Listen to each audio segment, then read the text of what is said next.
welcome to Facts and Two Cents. This is Petal. Hope you are all doing well. I missed you guys. Haven't been on here in a few days. I have been finishing up my teaching, which ended, well, really, about 11 o'clock this morning. Really yesterday, but I had to turn in our final project and my computer was on the fritz. So staying up most of the night and finishing it this the morning, I was like, oh, finally. So I'm like, I feel like a burden has been lifted. And not that the teaching was a burden at all. It's just having computer issues and trying to turn in our final project has been a burden because my computer, let's just say it needs to go in and get fixed. But it's all well, it's all good. I'm alive, and you guys are here. Hello, hello, hello. I've missed you all so much. I've been thinking about you quite a bit. I got to catch a little bit of the Duchess of Success. I think it was yesterday's podcast in the middle of me trying to fix stuff and do stuff yesterday. I was like, okay, at least I can listen to Anne a little bit. And then I got to catch a bit of Barron's a couple days ago. So it's just like, it's been crazy, but I've been trying to keep up as much as possible, even though I couldn't come on here because it's been crazy. Tell you the truth, I literally put most of this podcast together 2 days ago, and I wasn't able to do it 2 days ago. That's how crazy I've been, like. So today, when I was like, okay, I have a few minutes, I can jump on and do a podcast, I'm like, oh, some of this stuff, I mean, I'm sure most of you have heard of most of it because if you've listened to Duchess of Success or Baron, you know they're all up on things. So much more than I am. So. So you've heard it all. So just in case, for those of us who weren't around or, off doing stuff and just weren't paying attention, I'll just slightly go by some stuff just in case. But anyways, other than that, hope you guys are all well. As you know, we are a channel that supports the Duke and Duchess of Sussex, Harry, Meghan, Archie, Baby Lily, Mama Doria, Pula Guy, the Chickens, Mama Mia, all of us here at Sussex Squad. That's what we're about. So very happy to be a squatty. I know lots of stuff is happening. Today's Thursday. I was so confused. I was just like, I got up today and all of a sudden I didn't have to be in class. And I was just like, wait a minute, is this today's Wednesday or Thursday? What is today? And I couldn't remember. I had to go check my phone to make sure that I wasn't missing class in some way. But tomorrow is Megan's birthday. So I have to go check and see what's going on. I think a fundraiser is happening right now for Megan's birthday. I think that's what I saw. I have to go check it out. So I don't know what you guys are planning to do. I know squatties celebrate in all different ways. I think this time for fundraiser, I know I think what I saw, I think it Santa Bali. I saw the fundraiser. Like I literally was racing by Twitter and I just happened to glance that there was a fundraiser. And so I didn't spend any time reading it. So if anybody knows, you could tell me. I think that either Santa Bali, I think it's Santa Bali they're raising funds for. I could be wrong. Or Cam Fed, but I think it's Santa Bali. I'm not sure. Anyways, so I think what and the fundraisers are amazing, but I think for now, for me personally, I'm actually going to be focusing more on the homeless situation. So whatever little funds I have would, although definitely support Sente Valley, definitely, or whichever organization, but I think for me personally, I'm not going to do that fundraiser. I'm just going to focus on, because I mean, if you know New York or LA or whatever, the homeless situation is so out of control and needs so much help needed there. And also we have refugees, a lot of refugees coming into the country. And I saw the most shameful thing I never thought I'd see in New York is like these refugees look like they were herded and barricaded in by the side of a road somewhere in New York. And I was just like, what on earth? and it just, it was just so gross to see, and to see it happening right here in New York. So I'm just like, you know what? I'm going to focus my efforts, whatever little funds, whatever time I have. Now that teaching is over, I see what I can do. Do my little bit. I wish I could, do a magic and then, fix the homeless situation in New York and Los Angeles, especially. But it's such a big issue, and again, with a lot of people coming into the country, it's even more. So for me, that's more where I will focus my efforts this time around. I'll definitely jump back in at another time for our squatty fundraiser. And as much as I support, the kids in at Santa Bali. Oh, Karen M is saying it is Santa Bali. Oh, where is it here? Yeah. Our awesome moderator Karen M. She's confirming that it is Santa Bali. So yeah, for me, I'm gonna focus my efforts in whatever little funds I have here for the homeless situation here, and then the next time I'll come back with the squatties. But again, you do what your heart says to do, and a lot of times in those ways, I'm like, you know what, this is where my heart is right now, and so I want to do that. But I just want to say hello to all my friends in the chat. Hello, my friends. Nala Thandu is here. Hey, Nala Thandu, hanging out with us from South Africa. Hello, Nala Thandu. And our awesome moderator, Lydia, is here. Hello, Lydia. How are you? Thank you, Lydia, for reminding everyone, which a lot of times I forget to do. Thank you. Please like and share and subscribe and join the 2 Cents Crew. Join our channel if you're able. That would be awesome. Thank you, thank you, thank you. And Lydia, being as awesome as she is, she put the link. So just find it in the chat. She's put the link in the chat for the Squatty fundraiser. It's actually happening right now, so don't have to wait until Meghan's birthday. Well, some parts of the world, I think it's tomorrow already. I think if you're in Australia or New Zealand, it's already tomorrow. So there you go. It's there happening right now. So thank you, Lydia, for putting that there.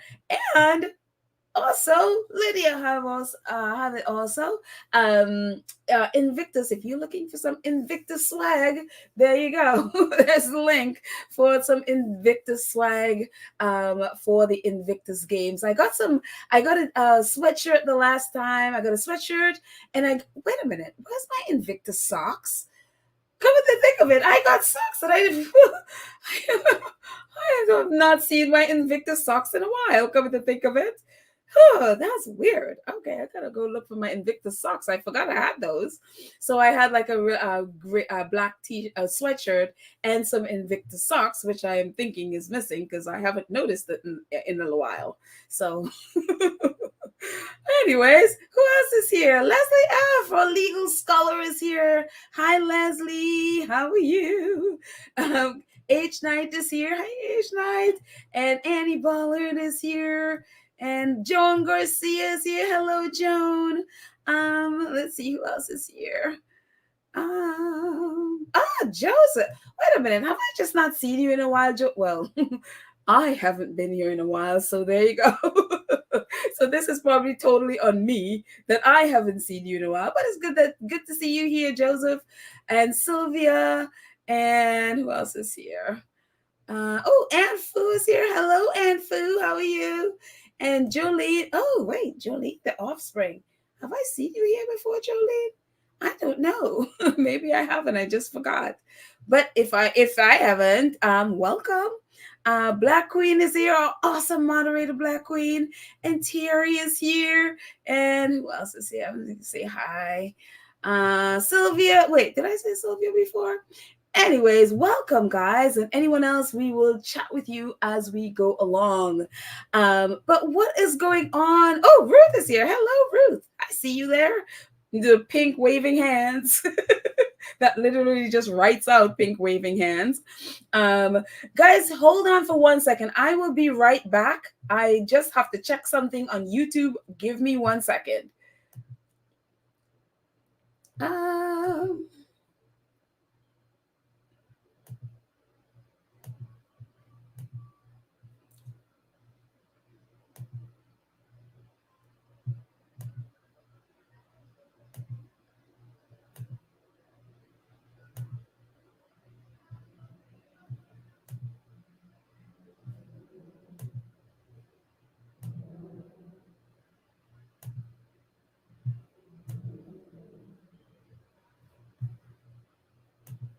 Okay, sorry about that. I just realized I did not set it up where only subscribers who's been subscribed for like a week can be on here. And I just realized, like, oh my gosh, wait, we can have trolls on here. And I just have to quickly go set that up to make sure that no trolls. So there you go. Sorry about that. See, this is what happens when you haven't done this in a few days. You forget what you're supposed to be doing. So there.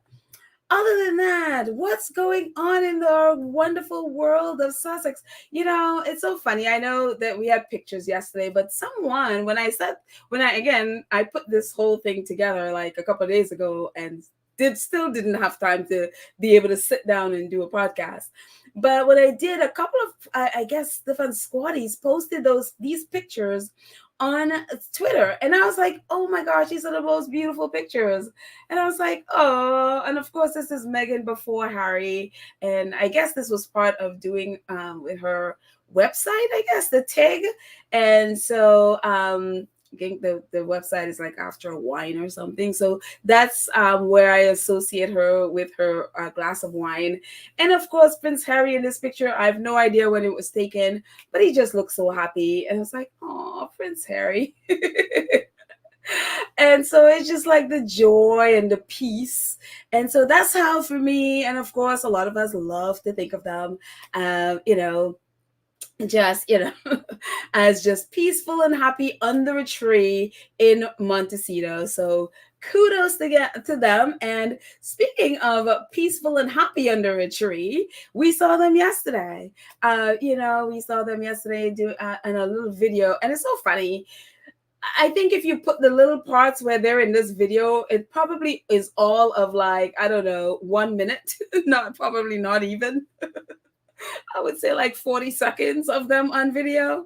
And so most of it was about the kids and the people who set up these organizations that really is working on safer tech, especially for teens and, young kids coming up who are going to be really affected by all this. And it's so funny because today, in the middle of me, at the end of me finishing up my final project, sending it. I was like, okay, I'm so starving. Let me run out, grab some food really fast. So I went outside to get some food, and I'm standing there waiting to get my stuff. And I to look back, and this little girl, I swear to you, she's probably no older than like 7 years old, and she has her phone, sort of balancing on the window of the place that I was at, and she is obviously making, I don't know, either probably a TikTok video or something, and she's dancing to the phone, and then I guess she posted it, and she's this tiny little girl, and I was just like,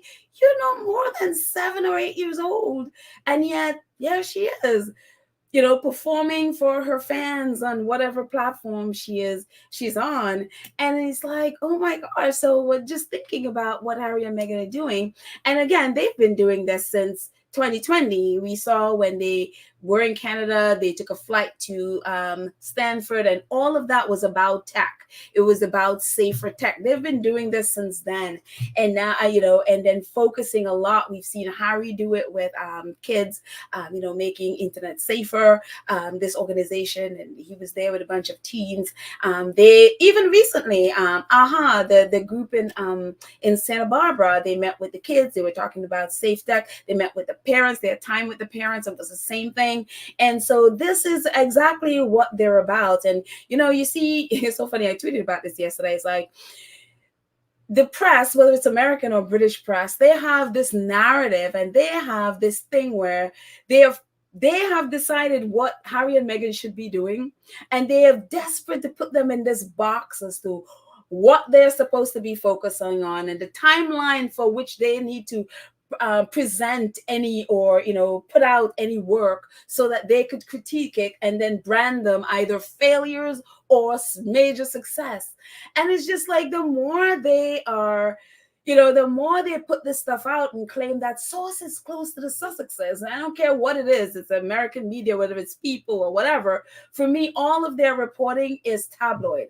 And people will say like, oh, no, People is not a tabloid. I know what technically it is, but the reporting is tabloid reporting, no matter what they say, you know. And so it's just this idea of like they are so desperate for the Sussexes to be all about Hollywood, and the fact that they are not, it's like, oh, but it's like Hollywood turning their back on them, or they're just not in great. And it's just like, therefore, if you pay attention to what they do, you would figure out what they are about. You would figure it, instead of trying to put them in a box. Why don't you just sit back and watch what they do and then report on what they do, as opposed to trying to tell them what they should do, because that, gives you some, whatever to talk about them.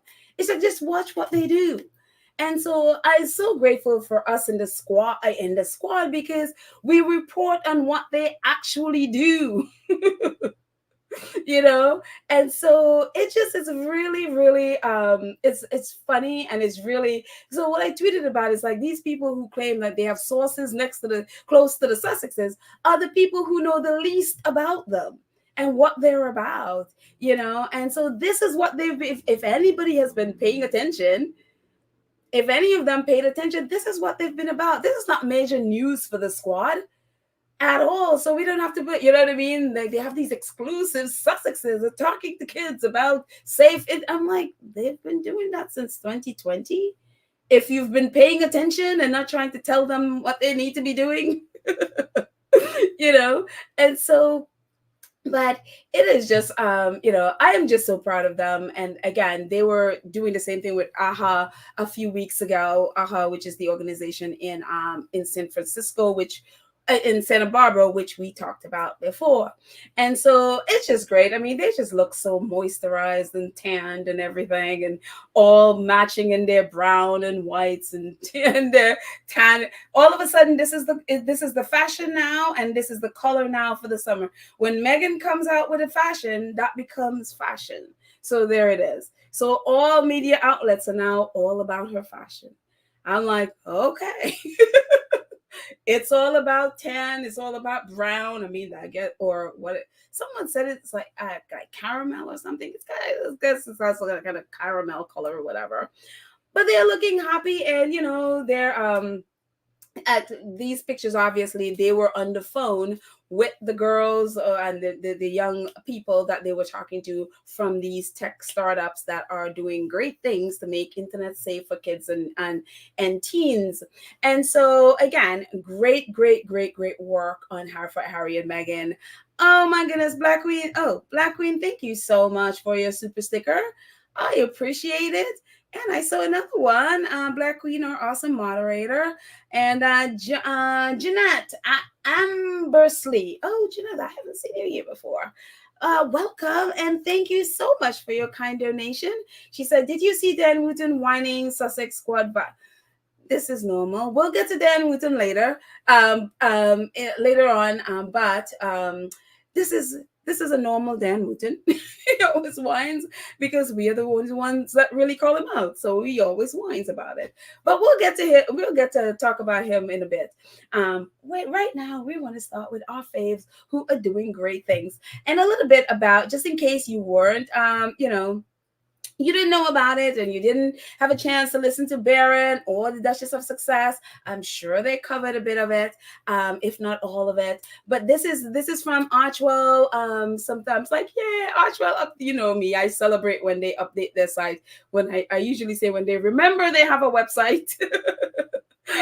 Just kidding with them. But so this is what they posted yesterday. Changing technology for good. Youth leaders changing the future of technology. It says Responsible Technology Youth Power Fund today announced inaugural cohorts of 26. That's right, 26 aspiring young people and organizations selected for their groundbreaking approach to changing the future of technology. These innovators and campaigners have been awarded a total of $2 million to support their efforts to build more inclusive, equitable, and accountable online world. The cohorts will work in a range of innovative projects, including responsible use of artificial intelligence. Yes, please. AI can get really bad really fast. And we are seeing some of the evidence right now. Improving education access, leveraging the platform to address social and environmental challenges, and promoting the safety of and well-being of online communities. The Archwell Foundation is a proud founding member. That's right, they are founding member of this initiative and serves on the advisory committee alongside leading organizations including Omidar, Network, Hope Lab, Susan Crown Exchange, and Susan Reynolds, and more. In celebration of their work, co-founder of the Archwell Foundation, Prince Harry and Meghan, Duke and Duchess of Sussex, called members of the group to congratulate them on their award. And we've all seen the video. I know Duchess of Success posted it. It's on Twitter if you want. I'll put a link to it as well if you want to see it.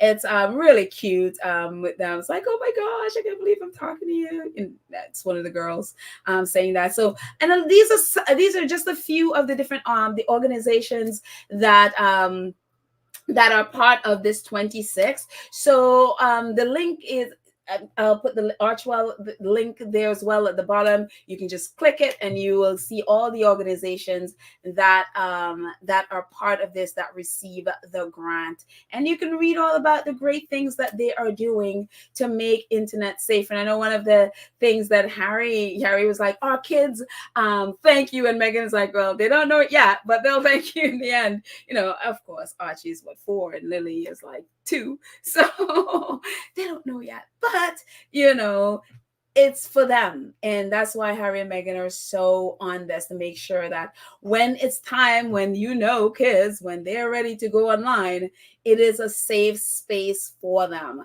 to be there. And so it's just, I'm so proud of them. And again, if you're a squatty and if you've been paying attention to this, none of this is surprising. This is their work. There is no exclusive here. We just love to see when they're out and about and when they're doing stuff, and we talk about it. But if you've been paying attention, none of this is new. Because this is who they are, and I'm so glad with this squad is that we're not trying to be like, oh, you have to do this or you have to do this at this time. We just celebrate what they do when they do it. No strings, no pressure. We'll celebrate you, whatever you do. So it is just really, really great. Yes, and changing technology for good to get rid of bullying and torture, which H&M are experiencing presently, and others as well. Absolutely. Absolutely.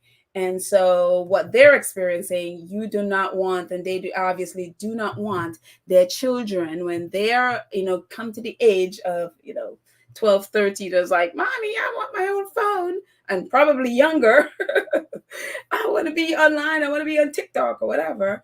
They will not experience this same mess that's happening right now. So kudos to them. And of course, if unless you've been like me on Mars, unless you've been, that Meghan and Harry are obviously, Invictus Games is coming up in Dusseldorf on the September 9th, and Harry's going to be there as the founding patron of the games. He's obviously going to be there, Lord willing, gets them all there safely. And then so we learned that Meghan is also going to be there. We knew that she was going to be there at some point. Last year, she was there at the beginning and was part of the opening ceremony. And now at Tonight Press, which I guess is a German, because you see the translation at the bottom there, they have reported that from September 9 to 16, the city of Dusseldorf will host the 6th edition of the Invictus Games. Then the Duchess, Meghan Markle, wife of the initiator or the patron of the games or founder of the games, Prince Harry, will also have a big appearance. And so we're learning that she will be part of the closing ceremony of the games. And I think Harry's birthday is, is the 15th, right? Or is it how is it? Suddenly I'm forgetting Harry's birthday, but it's right there. Either the 13th or the 15th. I think it's the 15th.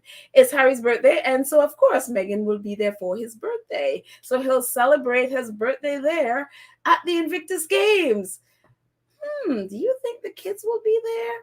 I mean, even if they're not public, I would, I'm sure he would want to spend that day with his babies. And so, but Meghan is going to be there, whether they have the kids there or not, who knows? But, most likely not. But yeah, so Wait. Am I the only one without sound? Oh my goodness. You guys can't hear me? Oh, Lydia's saying she has sound. Does anybody else doesn't have sound? Maybe reboot and come back in and turn up your sound. Uh-oh. Can you guys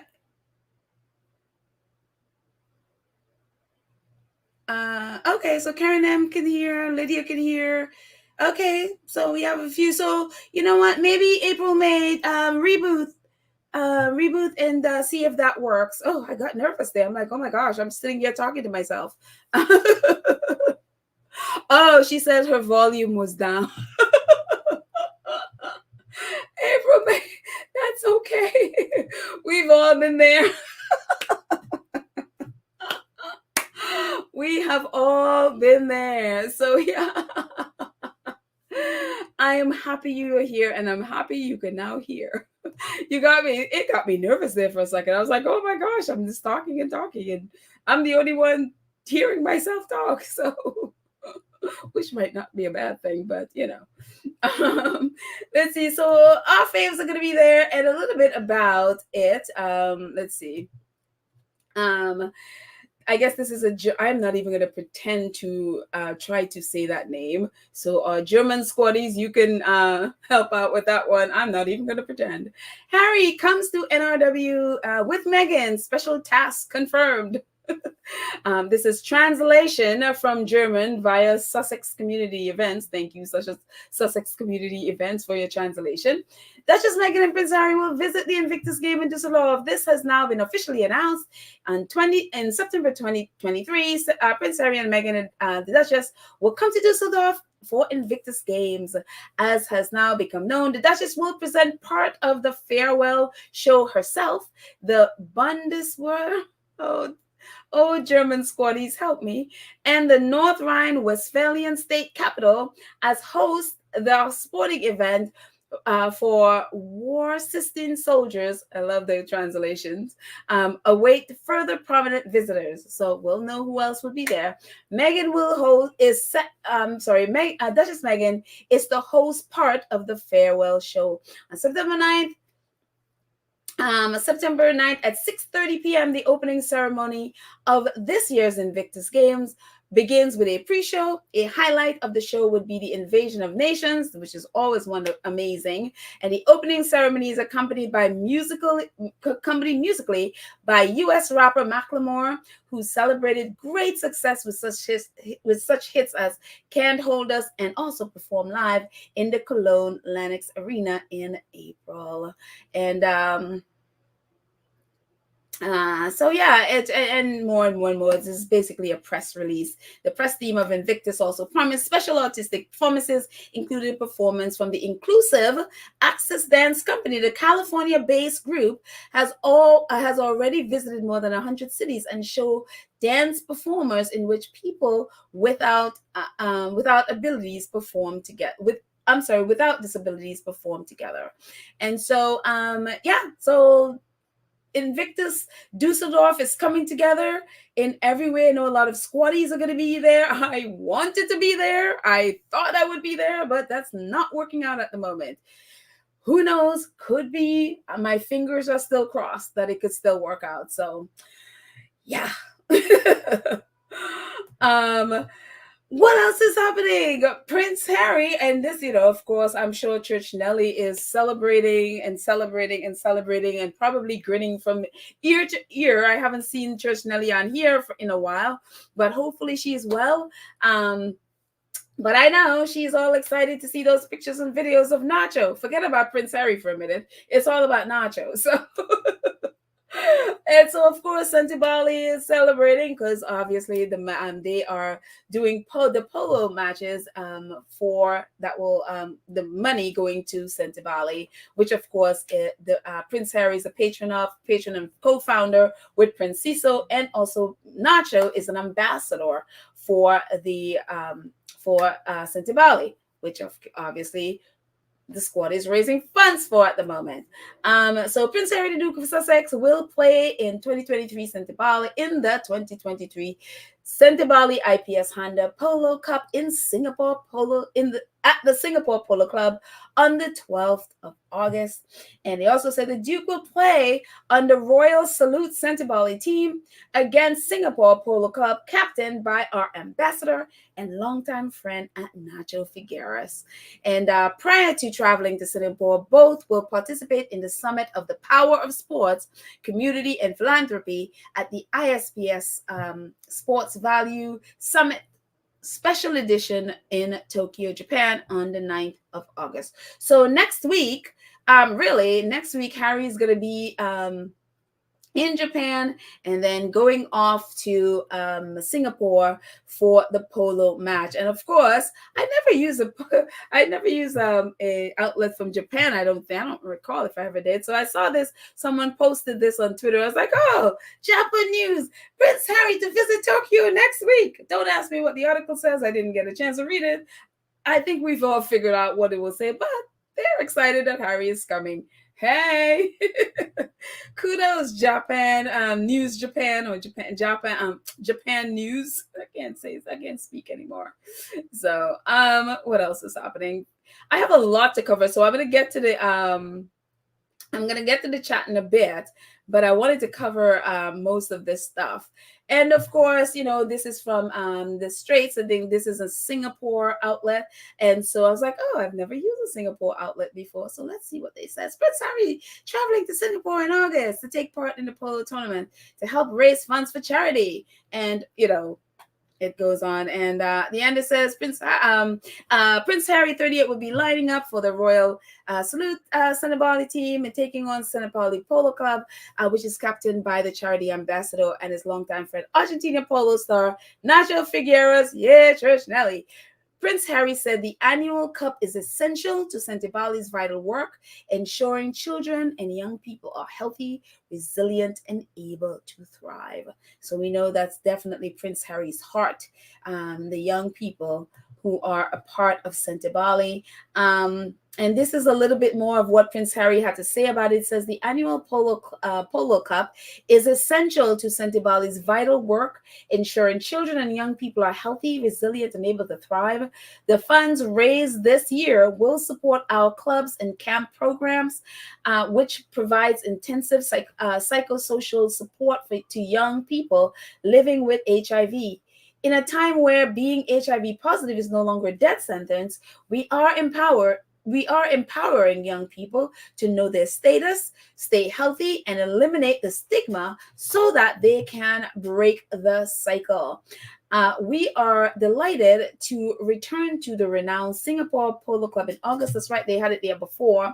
And I'm once again enormously grateful for the polo community and our sponsors, and in particular, ISPS Honda for their ongoing commitment to Lesotho and Botswana youth, the Duke of Sussex. So there is Harry. I love this photo of I was like, what is Nacho doing with his fingers? Like, what does that mean? Quote unquote. I usually do that when I'm saying quote unquote. So that, of course, is Harry and his BFF Nacho, who has been out there on Twitter fighting and defending him from nonsense articles that has been posted about the Sussexes. So yeah. And moving on from that, Suits is now in mainstream American news. First it was in the tabloids, then it was in the trade papers. Now it's mainstream, regular, everyday news, Washington Post, talking about the renewed interest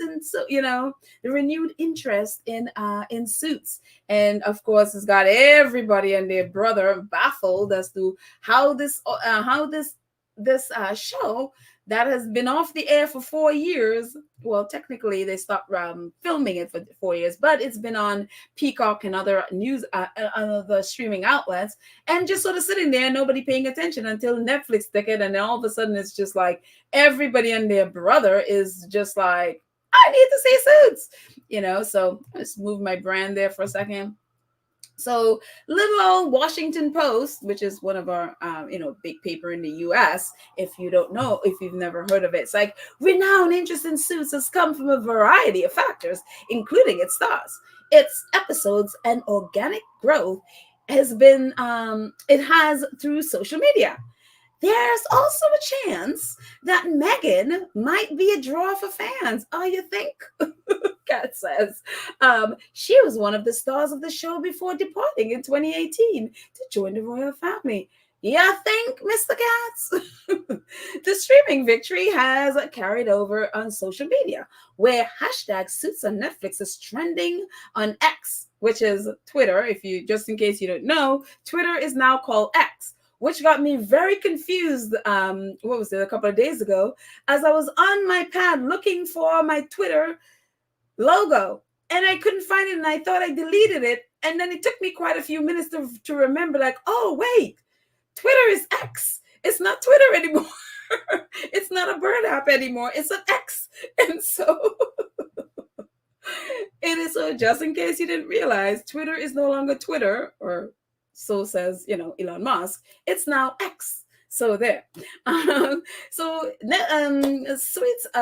Netflix is trending on X, the site formerly known as Twitter. Fans are pointing out their favorite moments, and TikTokers have posted videos of people reenacting and parodying scenes. I didn't even know that was a thing. I don't have TikTok. I don't use TikTok. So I didn't even realize TikTokers, or the little ones, are doing this stuff. Kudos to them. Fans have positively reviewed the series, and which boasts an 87% average audience score on Rotten Tomatoes. Several audience reviews from the end of July highlight why the show is resonating. So, I mean, whatever is on Suits, which I'm still yet to binge watch. So whatever it is they're doing, everyone is in love with Suits, obviously. And as again, I did this 2 days ago. As of 2 days ago, because I didn't get a chance to go back on it today, Suits was at number 5 in Netflix. And it keeps, like, it will go to 5, and then it'll bounce back to 2, and then it'll go to 3, it'll 4, and it just keeps every day it bounces around the top 5. So you just never know where it is on any given day. So you have to check every day. Didn't get a chance to check today. This is what it was a couple of days ago. And of course, Prince Harry, Spare, that little book that could, is still happening. And in its 28th week on the New York Times bestseller list. Yeah, 28 weeks on the list. It is now, the hardcovers are finally out of the top 10, is at number 11. And the Spare and the audio portion of it, which is like the Audible, whatever, is at number 8. So that's still in the top 10, which obviously one of the absolute best audiobooks you'll ever. I mean, Harry did such a smashing job, and I've heard ebooks, read by by actors and all of that stuff, and they have not touched Harry in the way he delivered that. I'm telling you, whoever that coach is that he used, amazing. He did such an incredible job of narrating this book. It's just, I'm sure all of you who have heard it can attest. So it's at number 8, the audio, and number 11. Again, this book came out in January 10th. We are in August 3rd, and that book is still in the top 10 in the audio and number 11 in the hardcover. Amazing. The book of the year. So hands down. So yeah. What else is happening? Oh, well, so ends our good news about Harry and Meghan. Let me go into chat. Before I even come to this, let me go into chat, because we're going to jump over to Shutter Island in a bit. And so let's just stay on the good news and see what you guys are saying before we go to Shutter Island and deal with the mess that's over there. Let me see. Well, Laura, hope you have fun in South Carolina. Oh, never been there. So hopefully, you have a great time. Maybe you could check out Church Nelly. Church Nelly is in South Carolina. Church Nelly, I'm sending you people. Church Nelly, hey! Haven't seen you here in a while. So I'm making another cardboard cutout of Nacho Battle. Nacho, man. I want me a Nacho man. You think do I still have that video? Let me see. I had this video that I had for you of Nacho and Harry. Oh, yeah. Okay. Here's the video, Church Nelly. This is all for you.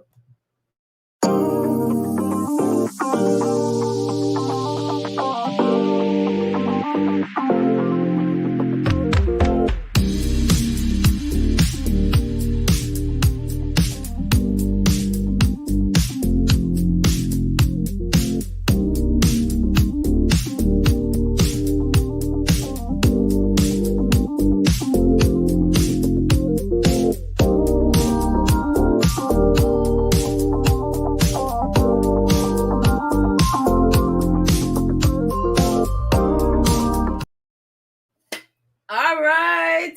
So, Church Nelly, that's another Christmas gift, even though it was for your last birthday, I think. Yes, Harry and Nacho back together again. So, yeah, so Church Nelly is going to make her cardboard cutout. I shudder. I shudder to think. Let me see what else you guys are saying. Oh, look at that. Karen M, our awesome moderator, says, Santa Bali, the next chapter is at 5,000. That is the fundraiser that's going on. This morning I saw it was at 4,000 something. So now, thank you, Karen M, for the update. It is at 5,000. I'm telling you, nobody gives like the squad. No one gives like the squad. So I'll post the link there if you want to definitely jump over there and donate, definitely. And if nothing else, go and find out what Santa Bali is all about, and how even if it's not financial, how you can support them in other ways as well, even if it's just sharing the fundraiser. Hey, that is valuable. So yes, Laura says they are Netflix gold. They sure are. They are platinum and everything else in between. It is amazing. Netflix has definitely found gold in anything related to Harry and Meghan. And so especially now with this, it's absolutely awesome. Let's see. Anfu says, Sue says, cemented the fact that the Duchess has fans all over the world and is much loved. I'm telling you, much to the chagrin of many in the UK. Well, many haters, especially in the UK, US, Australia, and wherever you see the packs of them are, especially the right wing, I should say, the right wing crazies of all of those countries. So yeah, they are definitely gold at Netflix. Let's see. Beverly says, cannot stay to listen to the whole podcast because I am going to adoration and mass to lift up Prince Harry and Meghan in prayers. Oh, that's awesome, Beverly. They need prayers. I'm telling you, they need lots of prayers for protection and peace of mind and all of that stuff, as do all of us here as well. So thank you for your prayers, Beverly. We'll catch you next time. So let's see. Lottie, hey Lottie. Lottie says, hi everybody. I'm gonna watch Trump trial. Oh, I'm assuming you meant trial. Good on you, Lottie. You're a better person than I. I'm like, I don't even want to hear about Trump until I hear he is legally paying for what he has done. I don't want to hear about it, whether that means he, wears an orange outfit or however, but this, many indictments, and we've gotten our hopes up before with, Robert Mueller and all of that stuff, and we saw how that mess happened. I'm like, I am not getting my hopes up. So unless he is wearing an orange outfit or in some way really having to pay dearly for the mess he has created in this country, I don't want to hear about it. So, because I don't want to get my hopes up again and then it be dashed. So, yeah. But you're a better person than I, Lottie. Go watch it. So, there you go. Let's see. Oh, thank you, Connie. Connie's been a member for 5 months. I think probably more. I think you rejoined, didn't you, Connie? But thank you so much. Oh, thanks for your good work. Oh, you're welcome, Connie. Thank you, guys. I appreciate your support so much for the channel. And again, you helped me pay for all this stuff to even do this, which has been part of the, I feeling guilty because I'm like, oh my gosh, I got to do a podcast and I have taking care of the, have to, obviously the kids, and it's just like, so that was part of feeling a bit guilty, because I'm like, there are people that are supporting the channel, and so my teaching is over, so now I'm free for the summer. So I'll be here with you in the trenches, and supporting our faves as we love to do. So thank you, Connie, for being, and thank you all of you who support the channel monthly in our 2 cents crew. I appreciate you so very much. I cannot tell you that enough times. So thank you. I'm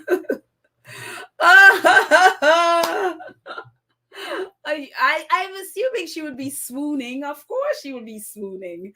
I'm sure that cardboard cutout is dropped somewhere, and she's like sitting there watching that video and swooning. Of course you are, Church Nelly.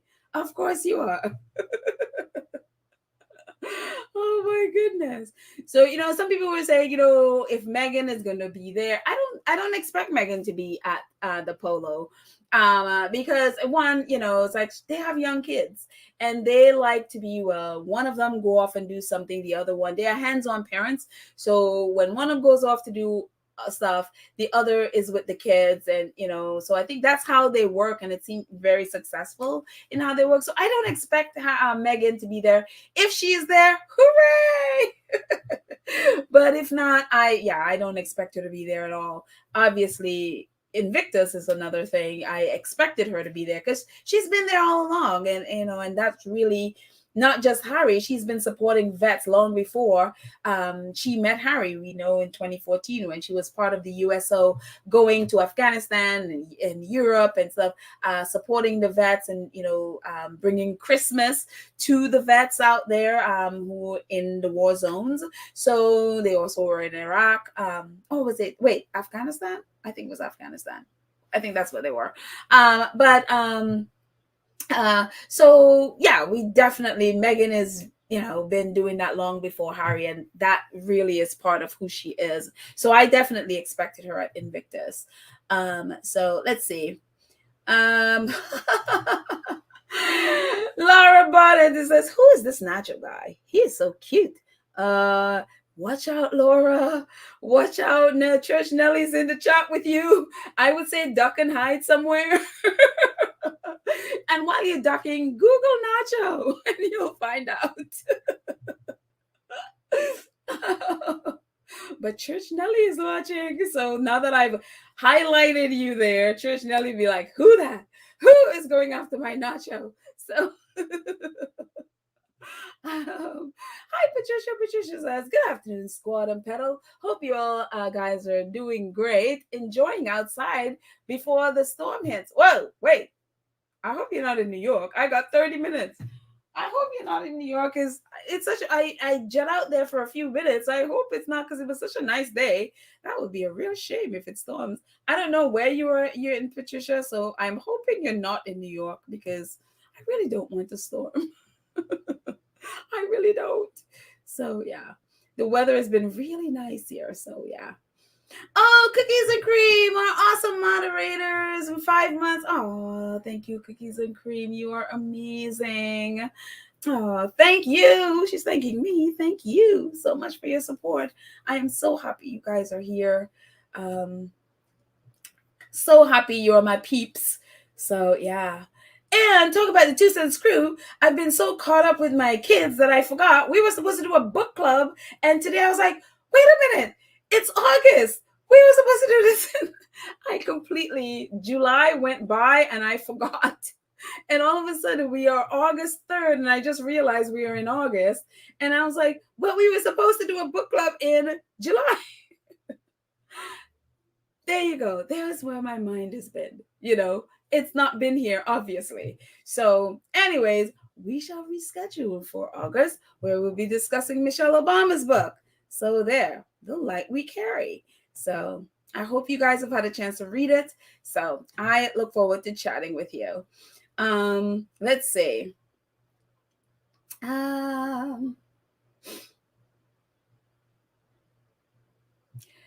Laura Bennett says they definitely have mental problems. I can't imagine any sane person would think those evil things about Harry and Meghan. there are a lot of crazy people in this world, but it's a free country, especially in the US, so you're free to be as crazy as you want to be. So it's just, it's what it is. Let's see. A couple more before we go to Shutter Island and deal with their mess. Karen M says Trump is put under arrest. Oh, really? Okay. Well, that's interesting. We'll check that out later. Although I'm like, ugh, do I have to? Just I'm like, I just don't want to deal with this person. I can't. Let's see. Oh, we're happy you're here too. Lit for Sussex. I can speak. Hello, Pedal and Squatties. Great to catch you live today. I am happy you're here. Happy Tuesday to you too. So very, very happy you're here. Let's see what's happening.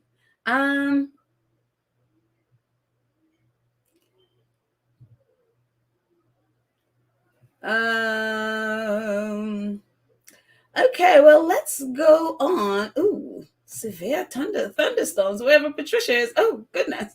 Thunderstorms are no joke. No, they're not. Take it from somebody from the Caribbean. That's not. So, all right. So we are off to Shutter Island, whether we like it or not. And, oh, where we are here. Oh, here we are. Okay. And so what is, oh, there we are. Okay, let's see this. Okay, I'm just jumping all over the place. Okay, here we are. Back to this. We'll get to Dan Wootton in a minute. So a couple of days ago, this stuff happened. Jack Royston, if you don't know, he writes for Newsweek, is a tabloid reporter. And I'm not sure why some squatties are still following this guy. I guess some of them are, and they, posting. I guess he's been writing all these inflammatory articles about the Sussexes and stuff like that. And just so you know who he is, if you're following him or if you assume he is a credible journalist, quote unquote, he is not. This is a writer. He wrote for the Sun. He was a colleague of Dan Wootton at the Sun. And if you've seen this Sun article that says Meghan made Kate cry, guess who wrote that article? Him. This is the same Jack Royston who is now at Newsweek. So if ever you come across we know that Camilla Tominey started the whole mess at the Telegraph. But if you ever come across an article in the Sun that says Meghan made Kate cry, which Camilla is now saying like, oh, I never said that, whatever. That was written by this guy, Jack Royston. So you shouldn't be surprised at anything. He's a tabloid reporter. He just works for Newsweek, which I considered a glorified tabloid anyway. So he is, all of a sudden, these tabloid people are all up in Travelis's business. I mean, these same reporters, by the way, we remember in 2019, when Harry and 2020, when Harry and Meghan moved, these same reporters were trying to destroy Travelis.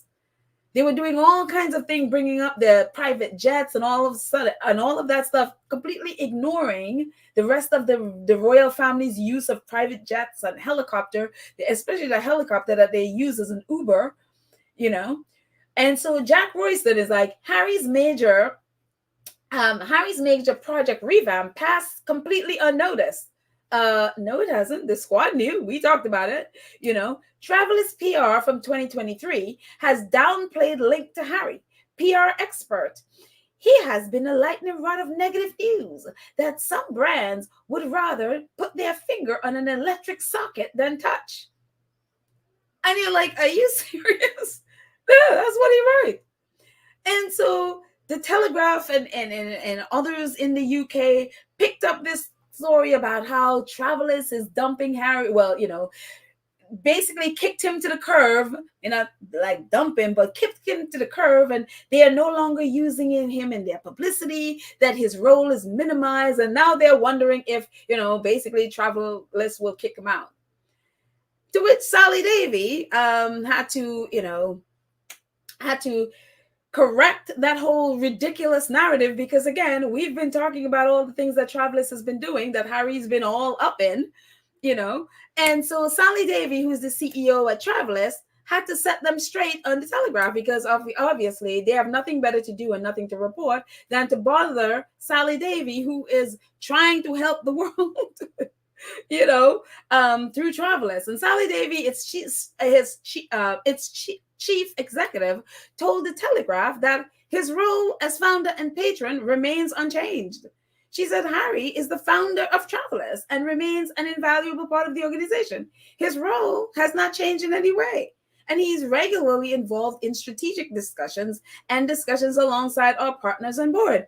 And it's just like, this is Harry's company. It's Harry's initiative. It's his. He does not need to be all up in the publicity for everything they decide to do. They just expanded where they have now a board of directors, and I'm so proud of them because their new, I think she's like a CEO or something. She's a Black woman, which means a lot to me because I was calling them out. I was like, y'all need to have some, Black and other people up in the mix here. And so good on them that they, hired this Black woman to be their new head. And so this is awesome. And so Jack Royston and the nutcases in the UK, who have no relevance on their own other than to use Harry and Meghan's name, had to come up with this nonsense about them downplaying their links to Harry. And it's just like, just because William always feel the need to put his name on, and be broadcasting to the world that he's making burger or something for, some dry, bland burger for the Earthshot mess, doesn't mean Harry needs to have his name all up in there. He is the, the founder and the patron of the charity. He doesn't need it. And why did all of this happen? Because whenever Travelers put out their PR notice, all what they saw, and which to what part of, I guess, Jack Royston article was the only time Harry was found on the PR notice, which is all part of the notice, is in the About section. And it's just like, and again, all of this happened like in May, and the latest update on what's going on with them, which we covered here, was in July 25th. And so they are concerned, quote unquote, concerned that the only place that you can find Harry is in the About section of Travelers. And, all you had to, if you were concerned about what Harry's role is at Travelers, literally just read the About section. Just read it. That was part of the publicity thing. So they want Harry, whatever they say, it should be Prince Harry's sustainable hospitality, whatever. And so instead of Travelers, and it's just like, people, again, putting the Sussexes in a box and how they choose to, present themselves with whatever organizations or whatever alliances they're forming. They don't always have to, but in crazy British press mind, if they are not featured prominently and their picture splashed about it, then they're being snubbed and relegated. And if their picture was prominently featured, then there would be PR and publicity, publicity hounds and fame, whatever else they call them. And it's just like, they can't win either way. No matter what they do, they'll find something and it's just so ridiculous. It is so ridiculous. And of course, some of them did not even read. They've most likely never been to the website. So they have no idea what's going on there. And so they had no idea. It was just this hysteria of, oh my gosh, Travelers has dumped Harry. Meanwhile, these are, again, the same people back in 2019 and 2020 that were trying to destroy this company, that they were doing everything in their power to give it the worst press ever. I remember they were in, Scotland or Ireland, whatever, when Harry came from Canada and went there. It was just this nonstop negativity trying to destroy this company. And now Travelers is thriving, without them. And now they have to bring some nonsense. And it's just like, dude, so of course, I was just like, what are people saying to this guy? And of course, he got slammed every which way because, again, this was a co-worker of Dan Wootton, who the British press, for the most part, have decided we're not talking about. So instead of talking about the mess right there in his front yard, he's talking about nonsense about Harry. Again, if you know, and if you've been paying attention to who Harry and Meghan are, this is nonsense because you know what's happening, and If you didn't, we talk about what they do all the time here. So just looking at past episode, you'll see it. What else is happening? So when I put this together yesterday, a couple days ago, this is what we were going to talk. This was the big Dan Wootton news that came out a couple days ago. And of course, by today, change, we have a new one. So just in case you didn't know about this, I know I was listening to a little bit of Duchess of Success. I didn't get a chance to listen to the whole podcast. She covered some of this. And so, and again, I'm sure some of you have read the article. I think I put it in our community page already. I think I put it the other day. It dropped. Don't quote me because my brain it hasn't come back yet. So this is the sixth part of this was like 7.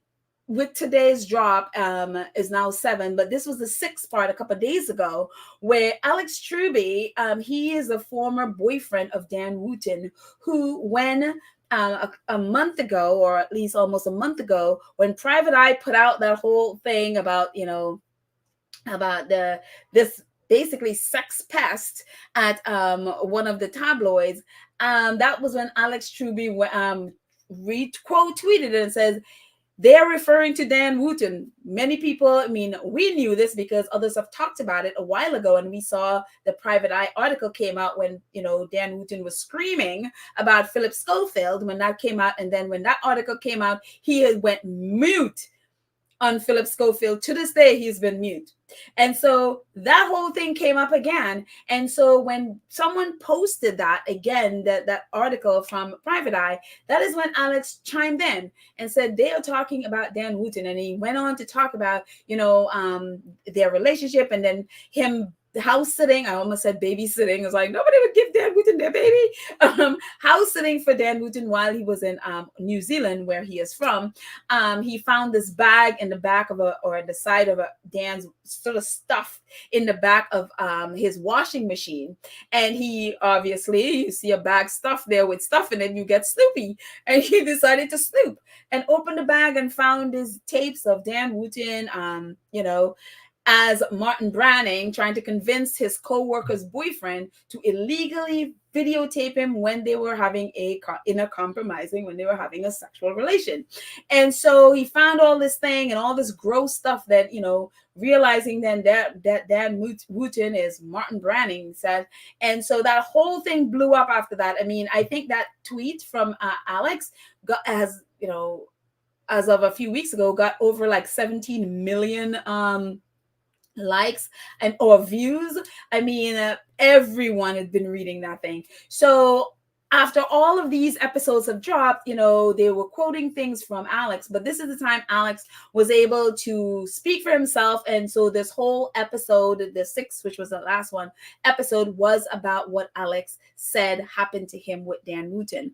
And so I'm going to move my banner so that way I can read it and it doesn't block anything. Again, if you haven't subscribed, go ahead and do so. To get all of the text, I'll bring it if I remember. Sometimes I forget. If I remember, I'll bring it back later. But this is what some of what Alex had to say happened to him. It says the transcripts was between boyfriend and Martin Branning. This is Alex talking about the what he saw on the video that was stuffed behind Dan Wootton's washing machine when Dan Wootton was away on vacation, I guess, in New Zealand. He said the transcript was between the boyfriend of Martin Branning, the boyfriend and Martin Branning. Branning was introducing himself as someone who was interested in making some sexual content. The transcript was essentially persuading the boyfriend to make this video without the consent of his partner, if necessary. He goes on to say the video file was exactly what I expected based on the transcript. So there was a transcript and also the video. It was a wide shot of a bed from a camera put up high in order, I immediately thought, for it not to be seen. It was of 2 people having sex, and I took it that the video that Wootton target had no knowledge or consent of that being made. And so we see that throughout all of the different episodes or the different drops from Byline Time. This has been a through line of videotaping people in these compromising situations without their consent or Dan Wootton, there were times when people literally said, no, I don't want this taped. I don't want that. And he like, oh, just ignore them, do it anyway. And that is how he's been. And so, so a little more, and again, these are just clips from the article. Alex also says, I had always known Dan was obsessive about this person. That's his co-worker who he illegally taped. I had always known Dan was obsessive about this person, and I had never found it to be I had never found it healthy, Mr. Drewby told Byline Times. My immediate gut reaction was that Martin Branning didn't exist. It didn't make sense. How could it have come into Dan's possession? I knew that Dan was already obsessive about the target.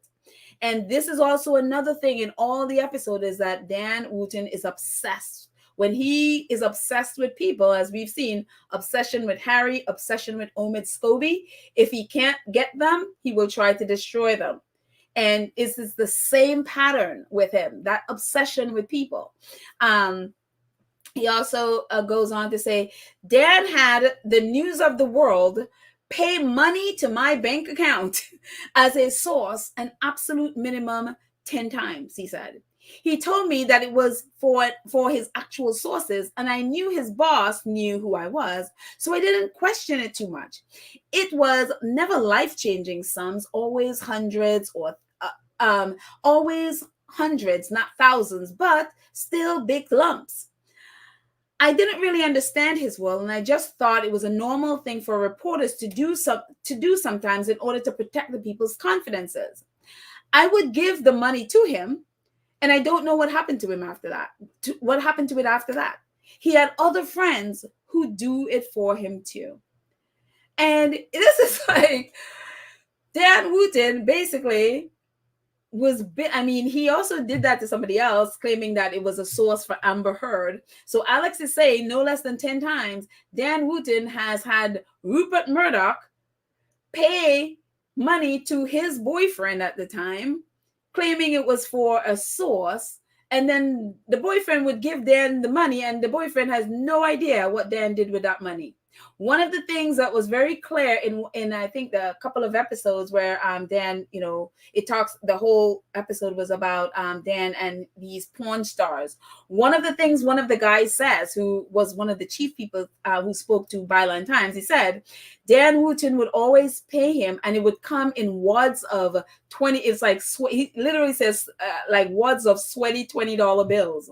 And here is Alex saying that he would get, News of the World would pay Dan through him. So they would send money to Alex, and Alex would then take out that cash and give it to Dan.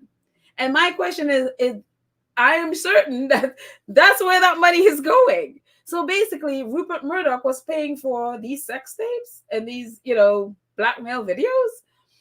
And it's just like, Murdoch, do you know that you were paying for this? Does anybody else at the Sun? Did anyone else at the Sun, like a boss, knew this was what was happening? And Alex is also saying that Dan had other friends do the same thing, where News of the World would send them money, where Dan claimed that they were sources. And it's just like, it's incredible. And again, one of the guys said he went to the Sun and told the Sun, and they were like, well, it's not, we don't have evidence or whatever. And the guy was like, look, I was part of this. I know. And here's Alex backing up the same thing, where then you had Rupert Murdoch pay them for supposed sources. And so I'm like, well, is this how Dan Wootton funded in Martin Brannan's, side job? It's incredible, and it just, again, Dan Wootton is still at GB News. GB News is like, this is our ride or die, so we're going to ride with Dan. It is incredible to me. And so Yeah, so that happened. This happened a couple of days, and of course, there are so many more other things in the article. Again, if you haven't taken a chance to read it, read his account of just what basically Dan did to him. He talked about being just broken up with someone who was, he said, the love of his life, and basically Dan, who was supposedly a friend, was his real friend. He broke up. He said he didn't have time to grieve the relationship who he said was the love of his life. He didn't have time to grieve. Dan started pressuring him for a relationship, and then pulled if we don't, become, I guess, boyfriends, then I'm dumping you. And so he felt like, oh my gosh, I just lost my boyfriend. Now I'm going to lose my best friend, which Dan was at the time to him. So all of a sudden he said he just tumbled into this relationship. I mean, this is how abusive people work. This is abuse in so many ways, and it's so easy to miss when people do stuff like that, because you're like, oh my gosh, but he's my friend and I need my friend, and all of a sudden you end up in a relationship where, he talked about after he confronted Dan about being Martin Brennan and all of that stuff, and they broke up after a while, and he tweeted about it a couple of years ago, and then Dan had his people basically go after him, and he deleted the tweet. He got scared. Dan's lawyer started following him on social media. Then he said Dan started going after his friends, and so he had to get a really strong talk with to leave his friends alone, because he said Dan Wootton started targeting his friends, and so it is just a mess of that whole thing. So he was just saying, I'm sorry I wasn't strong enough before to make, a big deal out of this. But he's gone to the police again. So many of them have gone to the police, and there's still not an investigation. I'm telling you, my question is, what does Dan Wootton and then the Sun have on the police? There is still no investigation happening at the Metropolitan Police. Unbelievable. And one of the things that was happening, even with all of that stuff, again, we've talked about it so many times, is the silence of the British press. They won't touch it. They are writing about everything else. They're attacking everybody, especially their favorite target, the Sussexes, which I really, really, really hope that, other than me talking about the nonsense with Jack Royston, that we will stay away from anything from the British press going after the Sussexes. Because one of the things that we can learn from the British press is that when they don't want, when you go after their people, they refuse to engage in any way. There's no screenshots. They're not talking about it. They literally put a blackout when it comes to Dan Wootton. Because as bad as Dan Wootton is, and as bad and horrible the things that he's done, he benefits them because he's the big mouth trumpeting the things that they all agree with. And so they'll keep him there. Plus the fact that I'm sure a lot of them are afraid about what Dan Wootton may or may not have in videos that could expose them. Because whatever Dan Wootton has done that is bad, I don't believe Dan Wootton is the only person that has done this. And I would not be surprised if others have joined him in being partners doing this with him. And so, yeah, especially that part where News of the World were paying people that they know. For example, Alex was his partner. He's saying they knew who I was. So it should be a little bit like suspect that he's allowing them to pay me money. So the fact that did not raise a red flag tells me that there may be others, and there may have been others in either the News of the World or the Sun, because he eventually went there too, that they may have known about this and they've done nothing, maybe partner to it. So I refuse to believe Dan Wootton was the only person and the only reporter in the British press who's been doing stuff like this, who has been targeting people like this. I refuse to believe, because this is exactly what, especially the tabloid, that's what they do. We go back again to Levi Davis. The moment I read and listened to Levi Davis's account of what happened to him, that was the reason I said the first place, if I was their family, the first place I look is the tabloids. Why? Because this is their ammo. This is what they do to people. And so I don't believe, again, I do not believe that Dan Wootton was union, and there is a horrible collusion between the British tabloids and the police. One of the things when there was an interview with Graham Johnson, who runs Byline Times, who the co-owner and editor and author. We talk about Graham Johnson here all the time. I'm sorry, not Byline Times. Byline Investigates. Byline Times is who is doing the expose on Dan Wootton. Byline Investigates, which Graham Johnson owns. It's kind of like a sister paper. They're the first one that alerted us to Dan Wootton and paying people for access when he paid the boyfriend of Kristen Jones, who was the royal aide at the time, Prince William's aide, and he worked for Prince William and Harry at the time. Byline Investigates was the one that alerted us about that payment to Kristen Jones's boyfriend, Callum Stevens. And Dan Wootton denied it and all of the time. So Byline Investigate dropped the whole thing. And so Byline Times picked it up, and now for the last 3 years, from the time we heard about that back in 2020, for 3 years they've been investigating this. But Graham Johnson, when they were interviewing Graham Johnson, we talked about this in an episode when we were talking about what's his name, that crazy investigator who backtracked on being a witness for Harry and his court case. We talked about Graham Johnson. Graham Johnson was doing an interview, and part of that interview, they had asked him, because when he was a tabloid reporter, he used to work at the Mirror. He was one of the phone hackers there. They asked him point blank if he was in collusion or if he had a relationship and was passing information to the police, and he refused to answer. And that stuck out with me, because that was one of the point that the reporter was making, is that some of them who were tabloid reporters would trade information with the Metropolitan Police. And again, even though that was Graham Johnson's past, I'm not saying he's part of that now, but it was very noted, and at least I noted, that when they asked him point blank if he was also trading information with the police, he refused to answer it. And so there is this collusion. It is very clear that with all of the evidence, including the 28-page dossier that Byline Times, who was doing this expose, gave to them, they also gave them a new set of stuff that, including attacks on the reporters at Byline Times. Still, the Metropolitan Police Department is not investigating. There is no open and official investigation going on into Dan Wootton or what happened to the reporters at Byline Times. Nothing.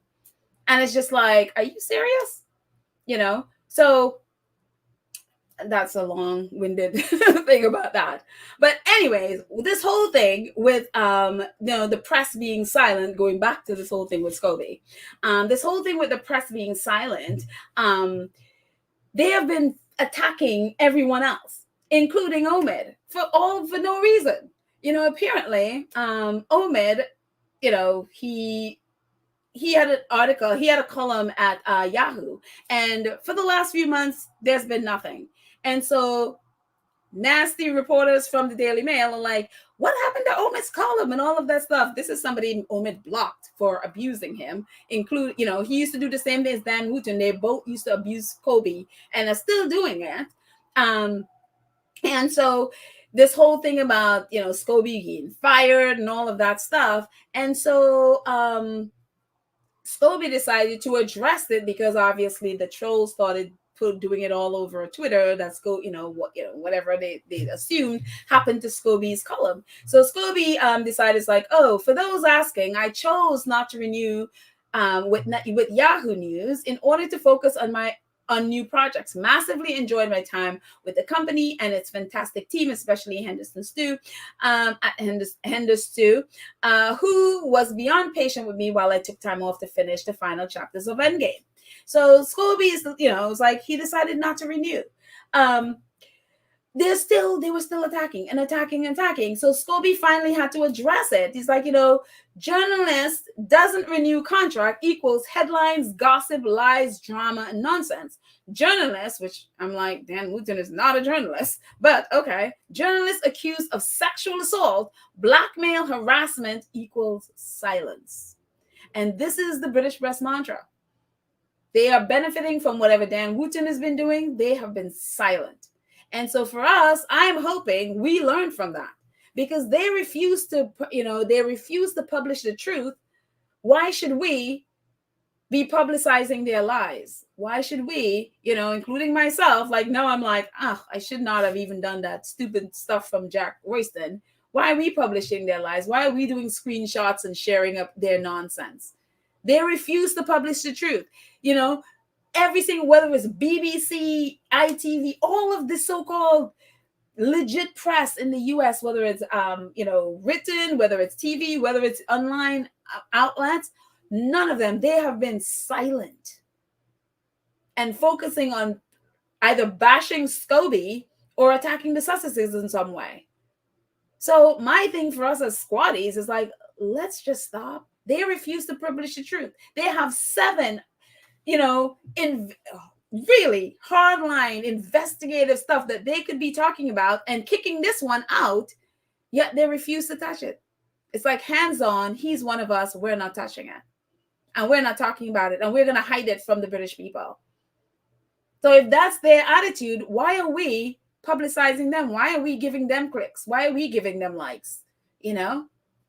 So anyway, I hope we learn from that. Anyway, moving on. So that was what I was going to talk about. And then just before I came on, this dropped. The latest proof, the proof that, the final proof that they have that that Dan Wootton is in fact Martin Branning.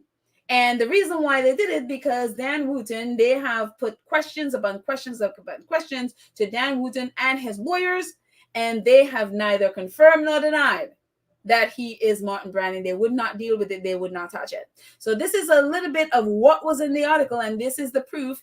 And that Byline Times gave today on their investigation of Dan Wootton. It says, Dan Wootton and Martin Branning proof.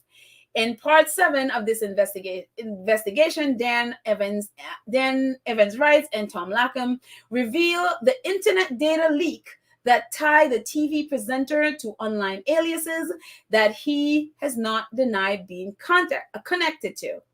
GB News star Dan Wootton twice used an identical password as the catfishing pseudonym Martin Branning and Maria Joseph to subscribe to a movie sharing website, Byline Times can reveal. The presenter used the password along with the email address for his private web domain, danwootton.com, and also his official News of the World account.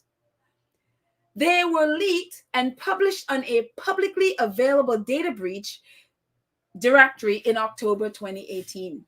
Alongside Wootton's 2 email addresses revealed in a dump of login details for 743,280,000 users of the defunct film index services, MyDVDOvershare.com, were email addresses Byline reveals Branning and Joseph had used to trick and bribe scores of men into sharing compromising sexual material over at least a 10-year period. All 4 accounts used the same unusual 8-character password to protect Wootton's privacy, even though he doesn't deserve it. This paper is not publishing the password, which his new representative, that's right, he has new representative, we'll get to that in a second, which his new representative today appears to confirm was indeed used by the journalist. Byline Time has asked the new legal representative for Dan Wootton detailed questions about the password breaches. In response, they did not deny the connection between the 4 accounts and appear to confirm that Wootton used the passwords for the accounts mentioned in this article. We will update this article if we hear from Wootton or his representatives. And again, Dan Evans and Tom Lackham, they were former colleagues of Dan Wootton, so they're not just saying things. They used to work with this man at News of the World. So they have a little bit of an in on who Dan Wootton is. And so that's right. Dan Wootton had 4 accounts. He used the same password. This is laziness for you. And this is also a note for us. Do not use the same password on all of your accounts. This is scary in that the fact that mydvdovershare.com got hacked, or however there was a leak, and all of these private stuff is in public domain. Never heard of them before, but all of this stuff, including Dan Wootton's account, and the fact that he was using all these passwords on all these different, including his News of the World account, that he was using the same password. Byline Times have the password. And even though Dan Wootton does not deserve it, because his whole thing is about, invading people's privacy, including recording them when they're not, even when they say no, when recording people, filming people, without their consent. His whole thing was invading people's privacy. Byline Times is giving him a grace he doesn't deserve. So they're not releasing what the password is. But again, that's a note for all of us. Do not use the same password just in case of all of this stuff. But apparently, DVDovershare.com, which is now defunct, I'd not heard of it before, is a site, and I have to go back and read about it again. I think it's actually part of the article talks about. I think it's like, what I kind of understand is like an adult site where people, it looks like people share videos, and I'm like, was he sharing those videos there? Like, it would be very interesting to know what he was doing or selling those. Like, it's just, it is crazy. And, if you read Alex Shuby's article, he talked about Dan Wootton not being, what he is now was so different from who he was when he first came to the UK. He was not this grifting, right-leaning, or not leaning, all up in the right-wing movement. And he was basically left center. His whole policy, his politics and all of that was center left. So he was more liberal. All of a sudden, Dan Wootton, since he got to GB News, has become this right-wing nutcase, and you think of it in terms of, you look at what's his name on Spotify, who's the same thing. All of a sudden, he's become this anti-vax person that he never was before. And so Dan Wootton has found his grift that he could make more money, screaming against vaccines and all of that stuff. And these right-wing nutcases will fall at his feet. And he's found that. And all of a sudden, which Alex is like, he believes it's fake, which Dan Wootton does not have a genuine bone in his body. And I believe that too, And so, yeah, it just, he's like, this is not who he was when I first knew him. But when he got to News of the World, and with all the things that was going on, including the pressure, and, he talked about Dan Wootton, would do any and everything to get his name on the front page. And he would hate it when he had to share the byline with one of his coworkers. He even did things to kick people off. So if he worked with another reporter, he would do things to manipulate so his name is the one there and not the other person. I mean, we saw that in other articles where he would go in and, because he was the boss, find out who their contact is so they can deal with him, and all of a sudden kick the other person whose contact it was to the curb. So he was doing all of these things. So he was saying that's not who he started out. He even talked about Dan Wootton's family in New Zealand. They are liberals. They're nothing like him. And so it's just like, again, this is a grift. Dan Wootton does not have a genuine bone in his body. This is, I'm making money from it, so I will say whatever I want. This is basically like the Joe Rogan of GB News. This is the Joe Rogan of the UK, I should say. And it's just like they've both found a grift with the right wing, and so they are making tons of money doing it. So there you go. So this is some of what, and again, I'll put the link there so you can read it. They covers a whole lot of stuff. But the idea, I can't get over Rupert Murdoch is the one was paying for Dan Wootton's. I mean, like, oh my goodness. So now that they have this evidence that they have him, password, and all of that stuff, and again, they have this information, and Byline Times, that's one of the things. That's why Dan Wootton has not been able to proceed against them, because they fact check things and they are not afraid, and they're like, nope, your lawyer's not going to scare us, so they're like, so anyway, so Peter Jukes, who is the founder of Byline Times, so he's been tweeting about it, obviously. So Peter Jukes says legal threats are always initially stressful, and then you look deeper and you realize what's going on. Worth noting, Dan Wootton is no longer represented by Michonne de Rea, which is the law firm. That the law firm that is now acting for him is Griffin Law. And so Dan Wootton, when this whole thing started, that, Michonne, I guess that's how you say it, Rhea, they were the ones that send out this notice to all of the press, to basically telling them to back off Dan and back down, and that Byline Times is, they have no evidence and all of that stuff. And all the press just sort of, sat back and sat on their hands and did nothing, because of supposedly they were threatened by, Dan Wootton. I mean, these are the people that, when Meghan is like, Meghan and Harry are going after them, they will put out all of these stories about them. But all of a sudden, Dan Wootton's lawyer and is like mute. It's rendered them all mute. Peter Jukes went on, he says, this is funny moment with Wootton's new lawyers. Their response to the information we provided them was to accuse us of hacking their client and saying they would be making a criminal complaint to the police, thereby confirming the passwords were indeed Wootton's. I'm telling you, I used to tweet a long time ago that Dan Wootton is an idiot. And then I stopped doing it because I was like, okay, Pedal, that's not nice. You don't want to brand no matter what he's done, you don't want to brand somebody an idiot. It was just not, I didn't feel good about doing it, even though Dan Wootton deserved that, and I used to, but I was like, I was right all along.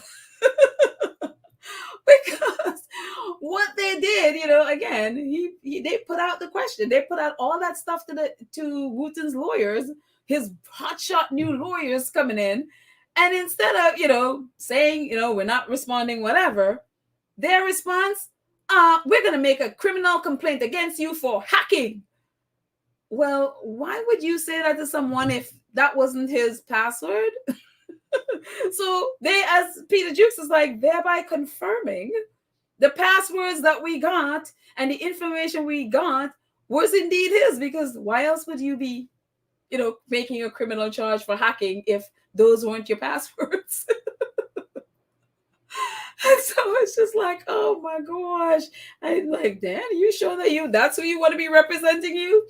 Again, Dan Wootton was doing his $150,000 fundraiser, which, by the way, ever since I think the second day, I think they said it's still stuck at 37. Nobody is donating, and they shouldn't.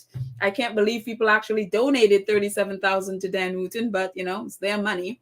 But a little thing about his new lawyer, Donald Blaney, that's the name of his new lawyer. A little bit of blurb that someone on Twitter, I should have posted who it was. Oops, didn't. But they put a little bit of blurb here about Dan Wootton's new lawyer, Donald Blaney. Says 2 figures at Tory think tank linked to alleged bullying step down.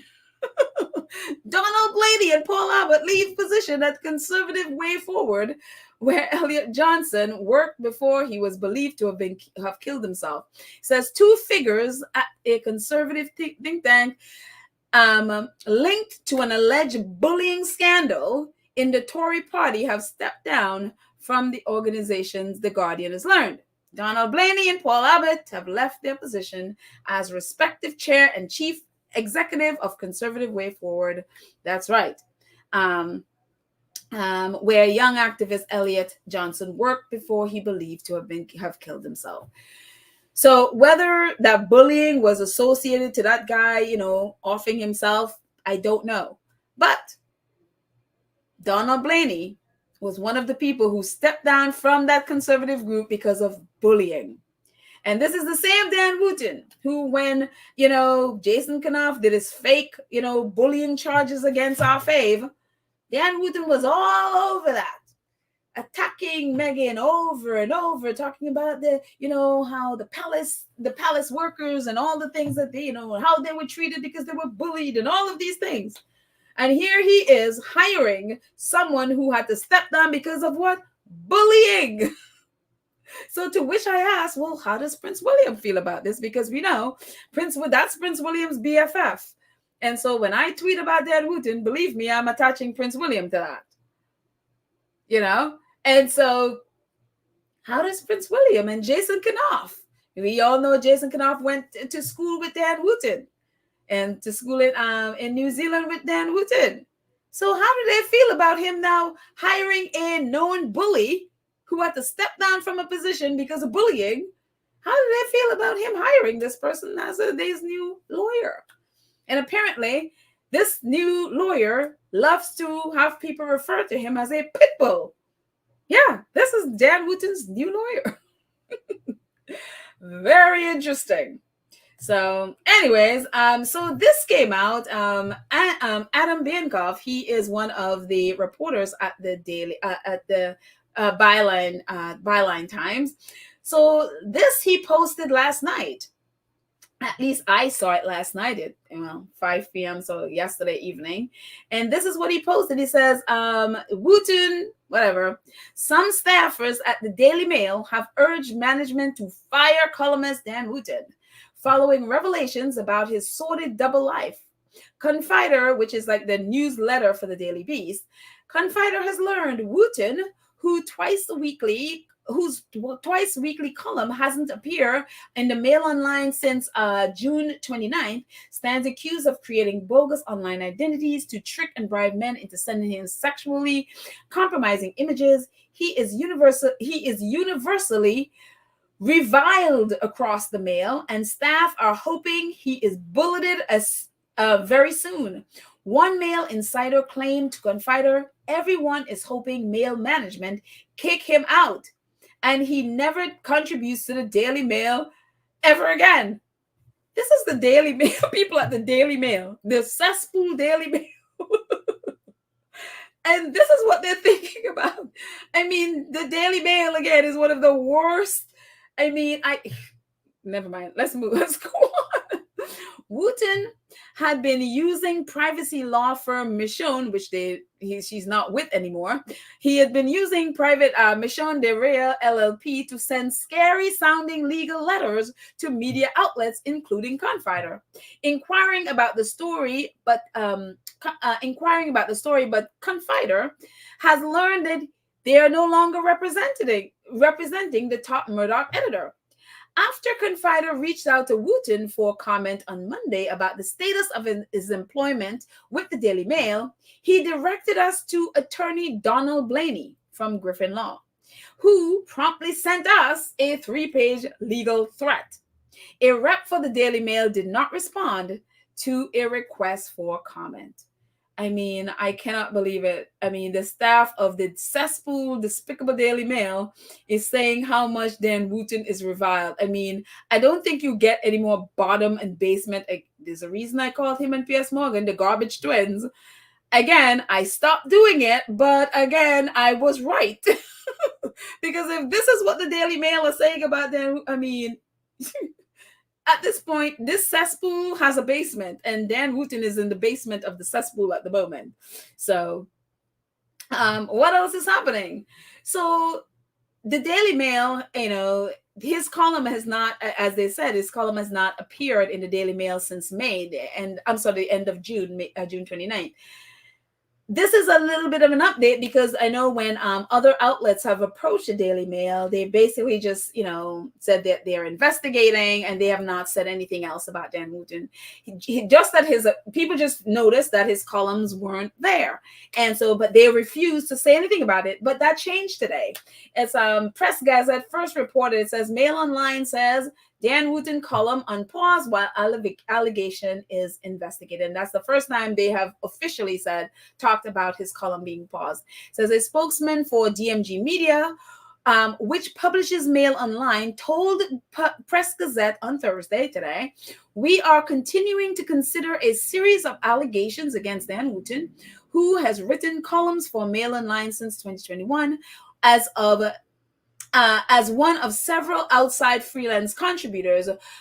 He has strenuously denied the allegations. The allegations are obvious, serious, but also complex and historic, and there is an independent investigation underway at the news group, which employed him during this relevant period." And so, there, it's so funny because I thought I think I did not bring in the right thing, because there was a part where it said that this column is being paused. And so I think I forgot to bring that part in. I was in a rush. Sorry. But this is the first, but the whole thing is, this is the first time they pretty much go into length about it. Before, it's just like, there's all that they would ever say, it was that there is an investigation going on, and when pressed, they would just hang up the phone and end the conversation. At least that's what they did to Byline Times when they were pressing them and asking them, "Are you still paying for Dan Wootton? Is he still, is he working for you?" They didn't want to answer it. So they literally today told press, as you can see in the first part, is that his column is paused. And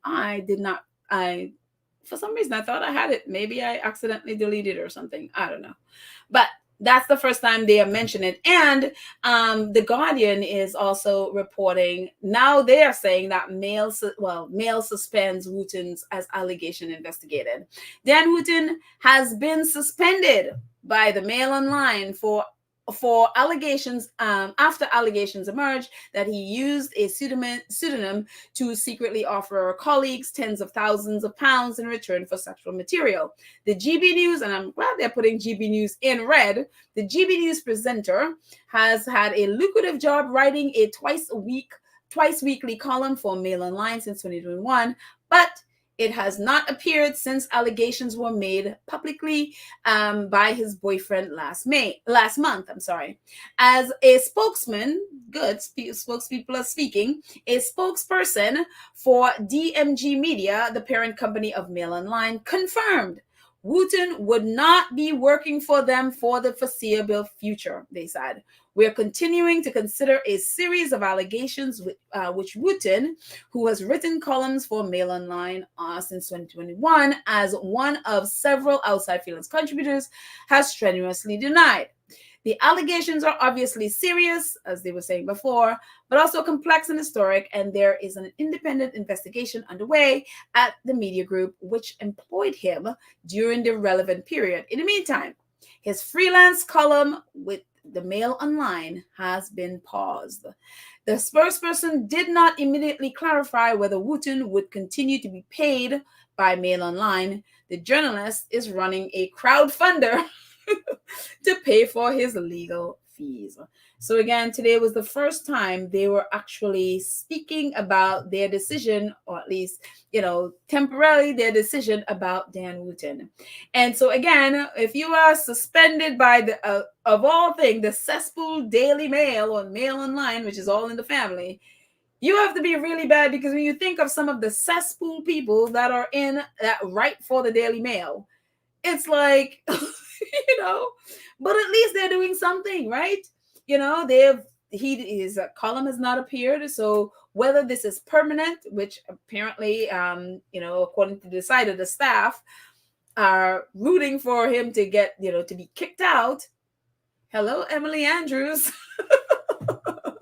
Emily Andrews must be sitting home. I mean, as far as I know, she has not tweeted since this whole mess started.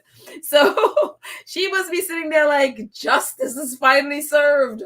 Justice would be finally served on Dan Wootton.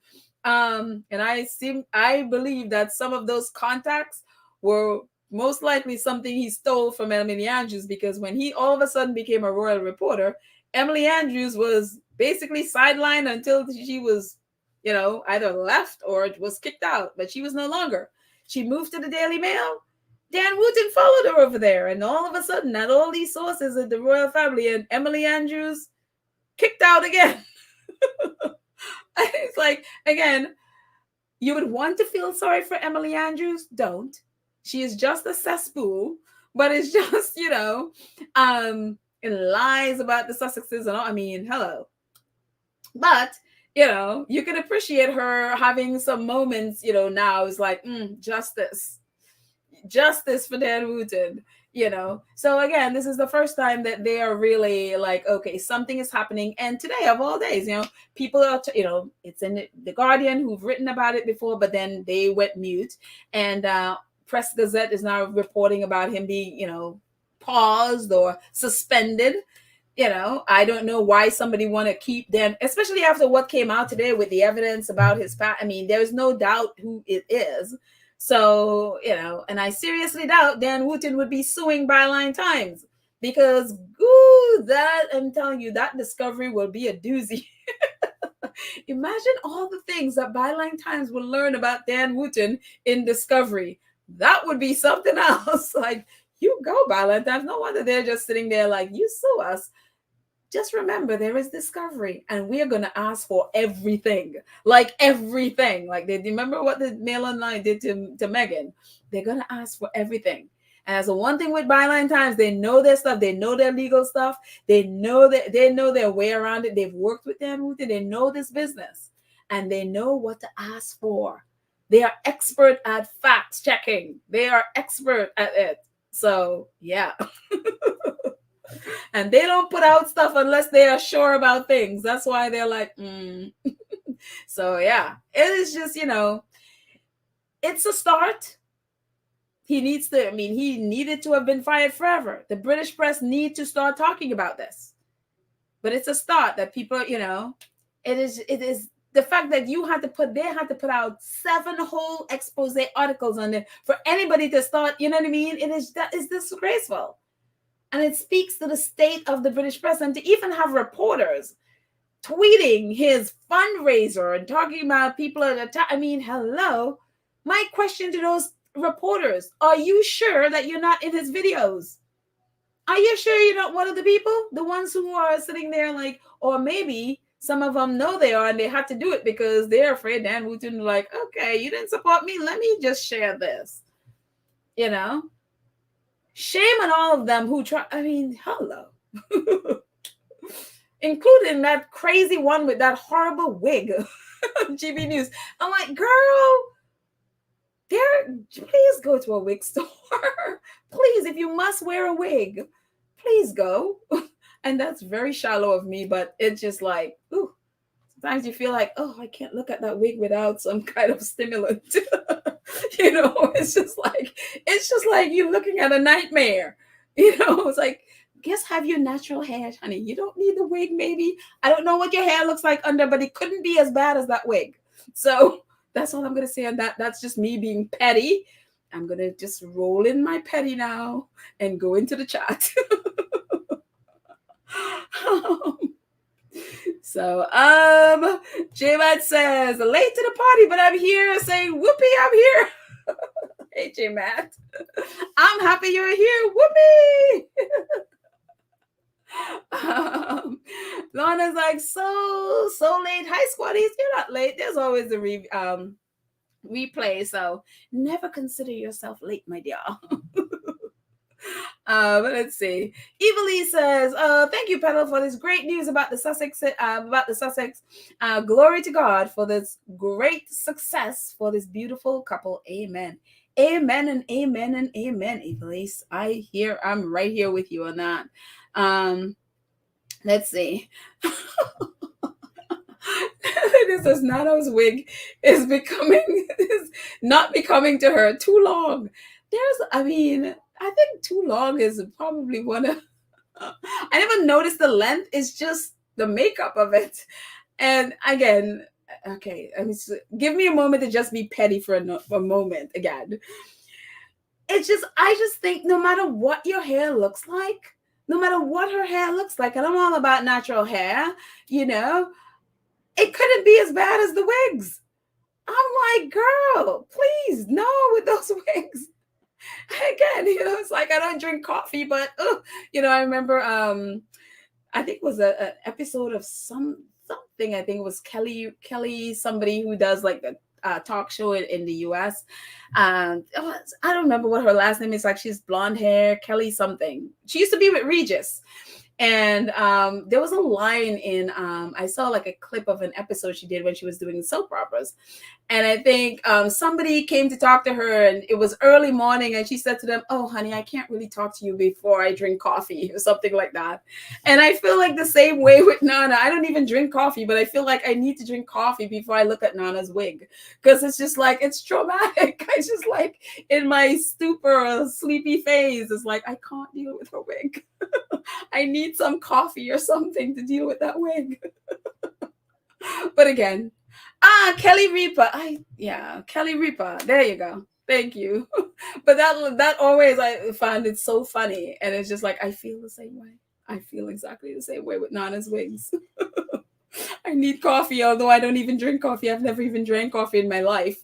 But I feel like I would need it before I, to sit there and literally deal with her wig without be like, girl, move that wig, get rid of the wig.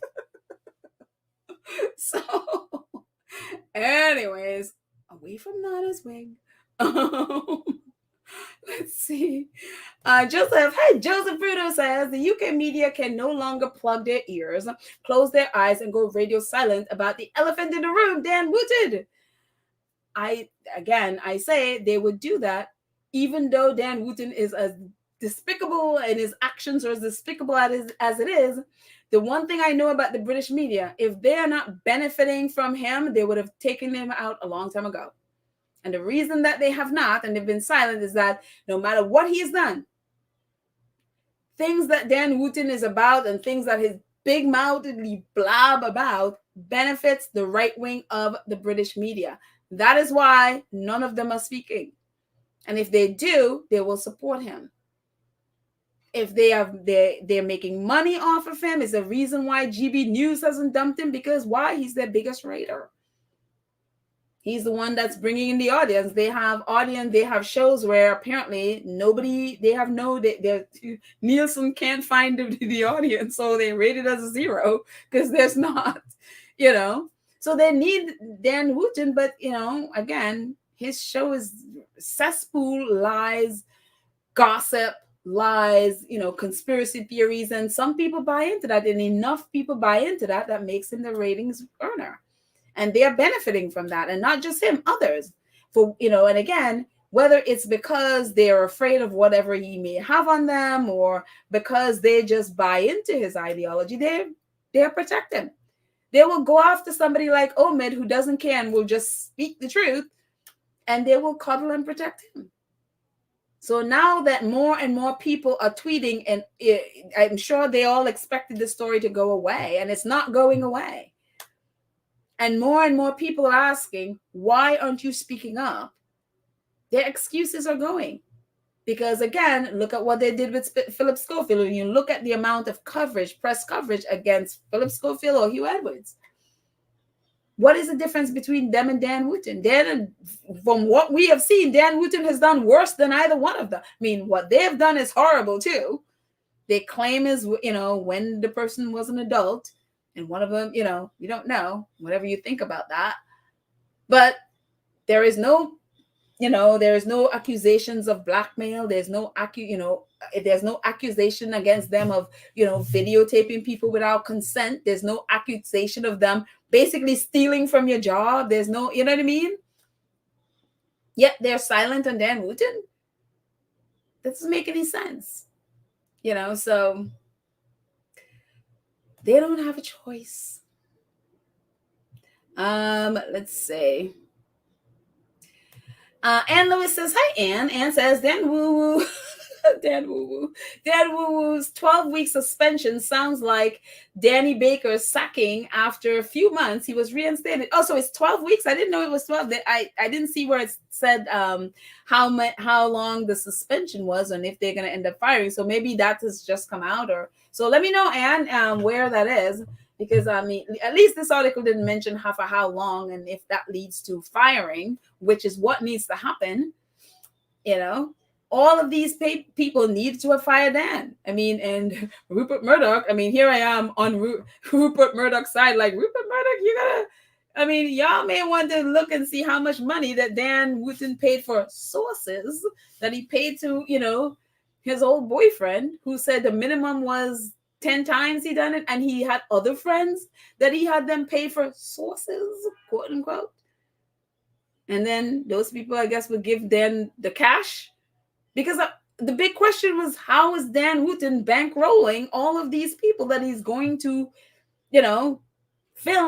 illegally film? And dare I say, this could be one of them. Because again, that guy said he would get every, I guess, couple of weeks, whatever, get a wad of, as he said, sweaty $20 bills or 20-pound notes. And so, very, very interesting. Cookies and Cream says, our awesome moderator says, the racist British press isn't going to cover the story. They're doing everything possible to bury it. Yep.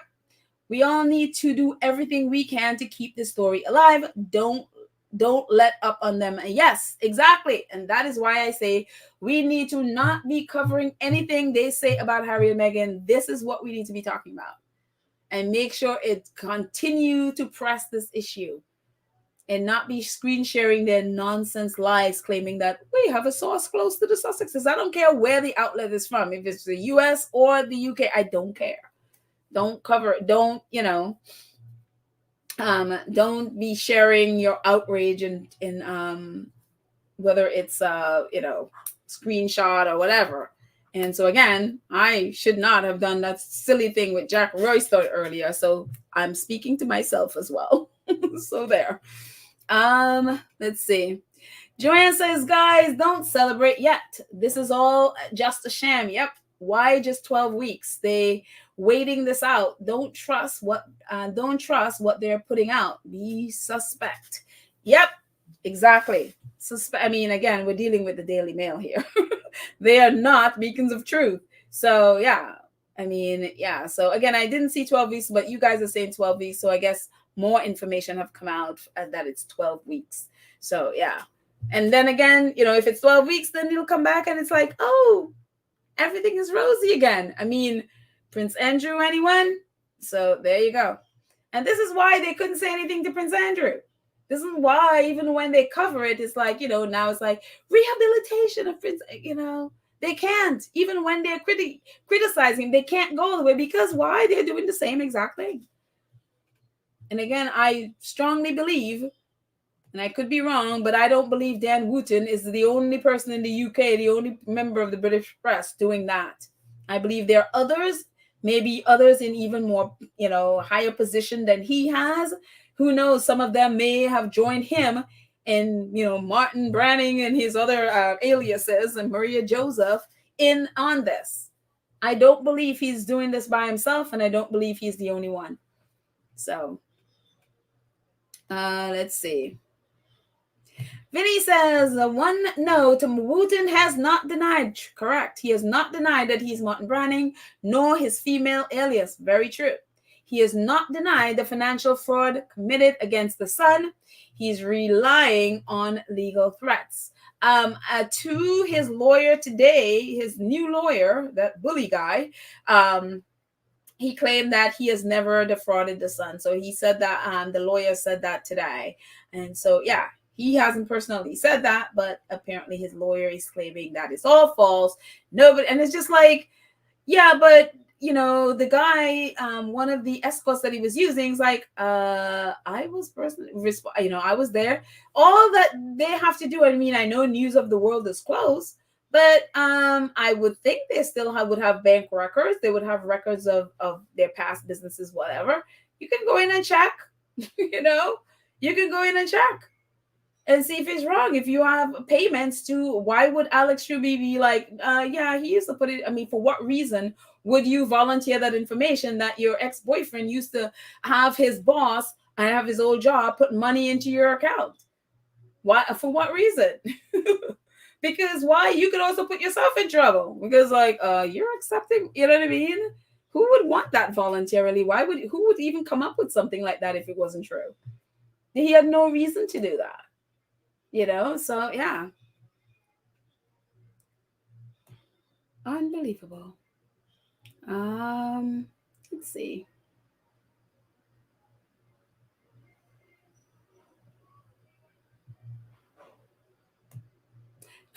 Hildy is like, hello, family. Whoa, just turned on my iPod on to see all the great news. Hope suspended now, hopefully fired very soon. I mean, he should have been fired a long time ago, but I'm here with you, Hildy. I'm here, very much here with you. You know, there Dan Wootton, you know, if you're going by what his standard was when, especially with Philip Schofield, and again, Philip Schofield is not a victim here. Okay? He was victimized by Dan Wootton in a lot of ways because, you know, according to, I think it was Byline Investigates who, or was it Byline Times, one of them who had put out the article about Dan Wootton blackmailing Philip Schofield to come out as gay. So he was victimized by Dan Wootton.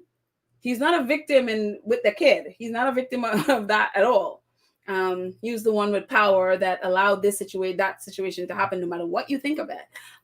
You know, but yeah, when Dan Wootton, when that whole thing blew up with Philip Schofield, his judgment against Philip Schofield, one of the things he said is like, why is, you know, Philip Schofield still on the air? Why is, you know, this morning's ITV still have him on the air? So now everybody's asking the same question. Why are you on the air? Why does GB News still have you on the air? So it's okay, it's fine. When Philip Schofield was, his thing was blew up, you were advocating for him to be, I mean, to the point where, I swear, I talk about this all the time. Dan Wootton and Eamon Holmes went after Philip Schofield. It's like, let us get him into hell and lock the doors. He never come out of hell. That's, and I literally, we were like, whoa, you know, yes, what do you think? But it was just like, they were over the top in so many ways. It was just unreal. And then the moment the Private Eye article dropped, they have both been silent. Eamon Holmes has not said one word about Dan Wootton to support or to, you know, it's like, okay, whatever, no. Not a word. Yet they both were there standing in judgment. And again, Dan Wootton knowing his own past. You know, so you look at the, you know, what he wanted for Philip Schofield. Well, why, you know, why are you on the air if that was your attitude towards him? So, and again, none of these people are, none of them are saints. None of them are victims. Let's see. Anita Appiah says, if the Daily Mail is cutting loose Dan Woo Woo, then he is rock bottom. I'm telling you, I'm learning from this that cesspool have a basement, and there lay or there stand Dan Wootton. And you can add P.S. Morgan to that basement of the cesspool, because that's where they all belong. Unbelievable. Alan Vernon, thank you so much for your donation. Thank you, thank you, thank you. Alan says, you know, Woo Woo told her it looked good and she believed it. You know, I wouldn't doubt it. I would not doubt it, because I'm like, girl, somebody's lying to you. Someone is lying to you with that hair. And again, it's like, and it's not just her, you know. I see so many women who have such beautiful, you know, it's like you don't need a wig, because I mean, I've never worn a wig, so I don't know. But I'm like, you know, I assume like makeup, if you're wearing a wig, you're not supposed to look like it's an obvious wig. Maybe I'm wrong, but I'm thinking if you're wearing a wig, it's supposed to kind of maybe look like it's naturally your hair, right? I used to wear braids, and so I learned how to braid my hair to it looks like it could be my hair, as opposed to these big knots in my hair that's obviously not my hair. You know, I mean, it was my hair because I bought it. Which a lady, she had, my hair is going gray, and so I saw this lady on the street, and she's the most beautiful gray hair, and so I stopped her. I'm like, oh my gosh, your hair is so beautiful, because I literally thought it was her hair. And so, and I was like, oh my gosh, how long did it take you, and all of that stuff. And she's like, well, I bought it on 125th Street. And so we were both like, but it's your hair because you bought it. So that's my thing now, but again, oh, Gwendolyn is like, exactly, Bill, the human hair looks real. I mean, her hair, the lady's hair was beautiful. It's all beautiful gray, kind of gray silver, which is what I want. I'm hoping my hair turns. Like one half of my hair is gray and then one half is black. And so I'm in this in between stage where every day I look at my hair, I was like, oh, okay. And so I was thinking, okay, you can either dye it black and cover the gray, which I don't really want to do. I like gray. I want my gray. Or just go all gray. And so, but the thing about it is with my hair, I'm sorry, talking about myself for a minute, is like it makes me insecure. For some reason, the salt and pepper hair makes me feel very insecure. So every single day, I have to stop because every day I look at my hair, I was like, okay, you need to go and dye your hair. You need one color. But I decided to, every day I look at my hair and I feel this way. I was like, okay, the reason why you want to dye is because you feel insecure about salt and pepper hair. So you're going to keep it. So this is my decision every single day to keep it because it helps me deal with my insecurity. And so that I'm not just coloring my hair because I'm afraid. If I choose to color it and go all gray, it's not going to be because I am terrified that people think I'm old, which is my thing. That, oh my gosh, she's just old, And so for me teaching, it was a big challenge for me to not put a hat on my hair every single day. It's a decision I had to make every day. Because I'm like, I'm teaching young teens and I'm like, they're going to think I'm old. I mean, I have gray hair. And the kids didn't even care. And so it gave me confidence that, you see, Petal, it's not about your hair. And so that's why I have not colored it all gray, is because it helps me to deal with my insecurities. And so I'm hoping that I will get stronger into a point where if I choose to help it along by making it all gray, it will not be because I'm insecure. I don't know if it's going to work. Maybe one day I'll be like, I can't take it. I'm just coloring it. But so far, I've been strong. So I know that's a little bit about me and my hair.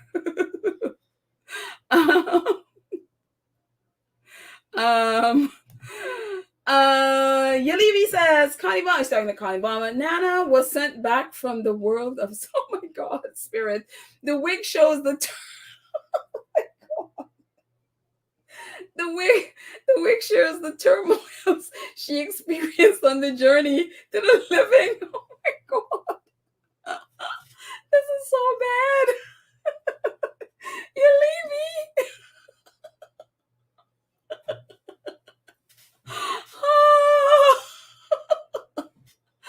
Oh my gosh. But you know what? It could be so true, right? Oh my gosh. Okay, so we're in Pettyville right now. So just excuse us. We are having our petty moment. Gwendolyn agrees.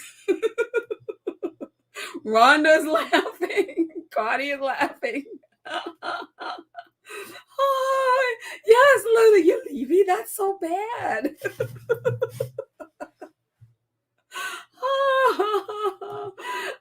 Lydia's like, oh, Gwendolyn is like, I'm absolutely serious. My daughter is always laughing at me. Why is she laughing at you? Do you have a wig? Do you wear a wig as well? Oh, Yalivi, this is like chat of the day. That's just like, you have the chat of the day. The wig shows the turmoil she experienced on the journey to the land, to the living. How did you even come up with this?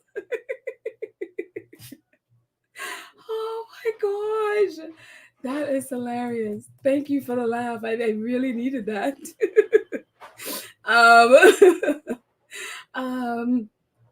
Let's see. Gwendolyn says, sorry, the only way to go all gray, then we'll stop talking about color. The only way is to go, I go all gray, then they will stop talking. They will stop making color. I'm not sure I understand. Okay. I'm not sure I understand. So maybe you're talking about somebody else. So anyway, Connie, oh no, Connie, you are in on this too.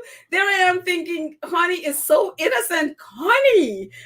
I was like, I doubt she has a mirror. Okay. Again, excuse us, squatties. We're having a moment. We're having our petty moment. We'll reel it in a minute, but we're having our moment. So there.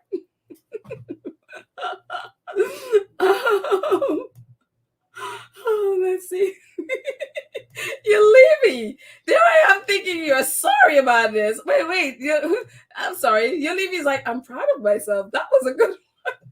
There I am thinking you're all sorry for being petty. And she's like, ooh, but yeah, that was a good one. Bad, you leave me. Bad. Oh my gosh. Oh. Oh, wait. Oh, okay. Gwendolyn is saying I love my color. Oh, good. She loves the color of her hair. Good. So yeah. I think the next episode I'll probably do one on camera so you see my hair, why I'm insecure, because it's in that in-between stage. And so it's like, oh, why? So, but my grandmother, I've always known her to have silver hair, and I've always loved silver hair. So that's why I love it going gray. I just don't like the in-between of the salt and pepper look. I don't know why. It's just this thing. So there. And said it was so funny, Nana's journey. Oh,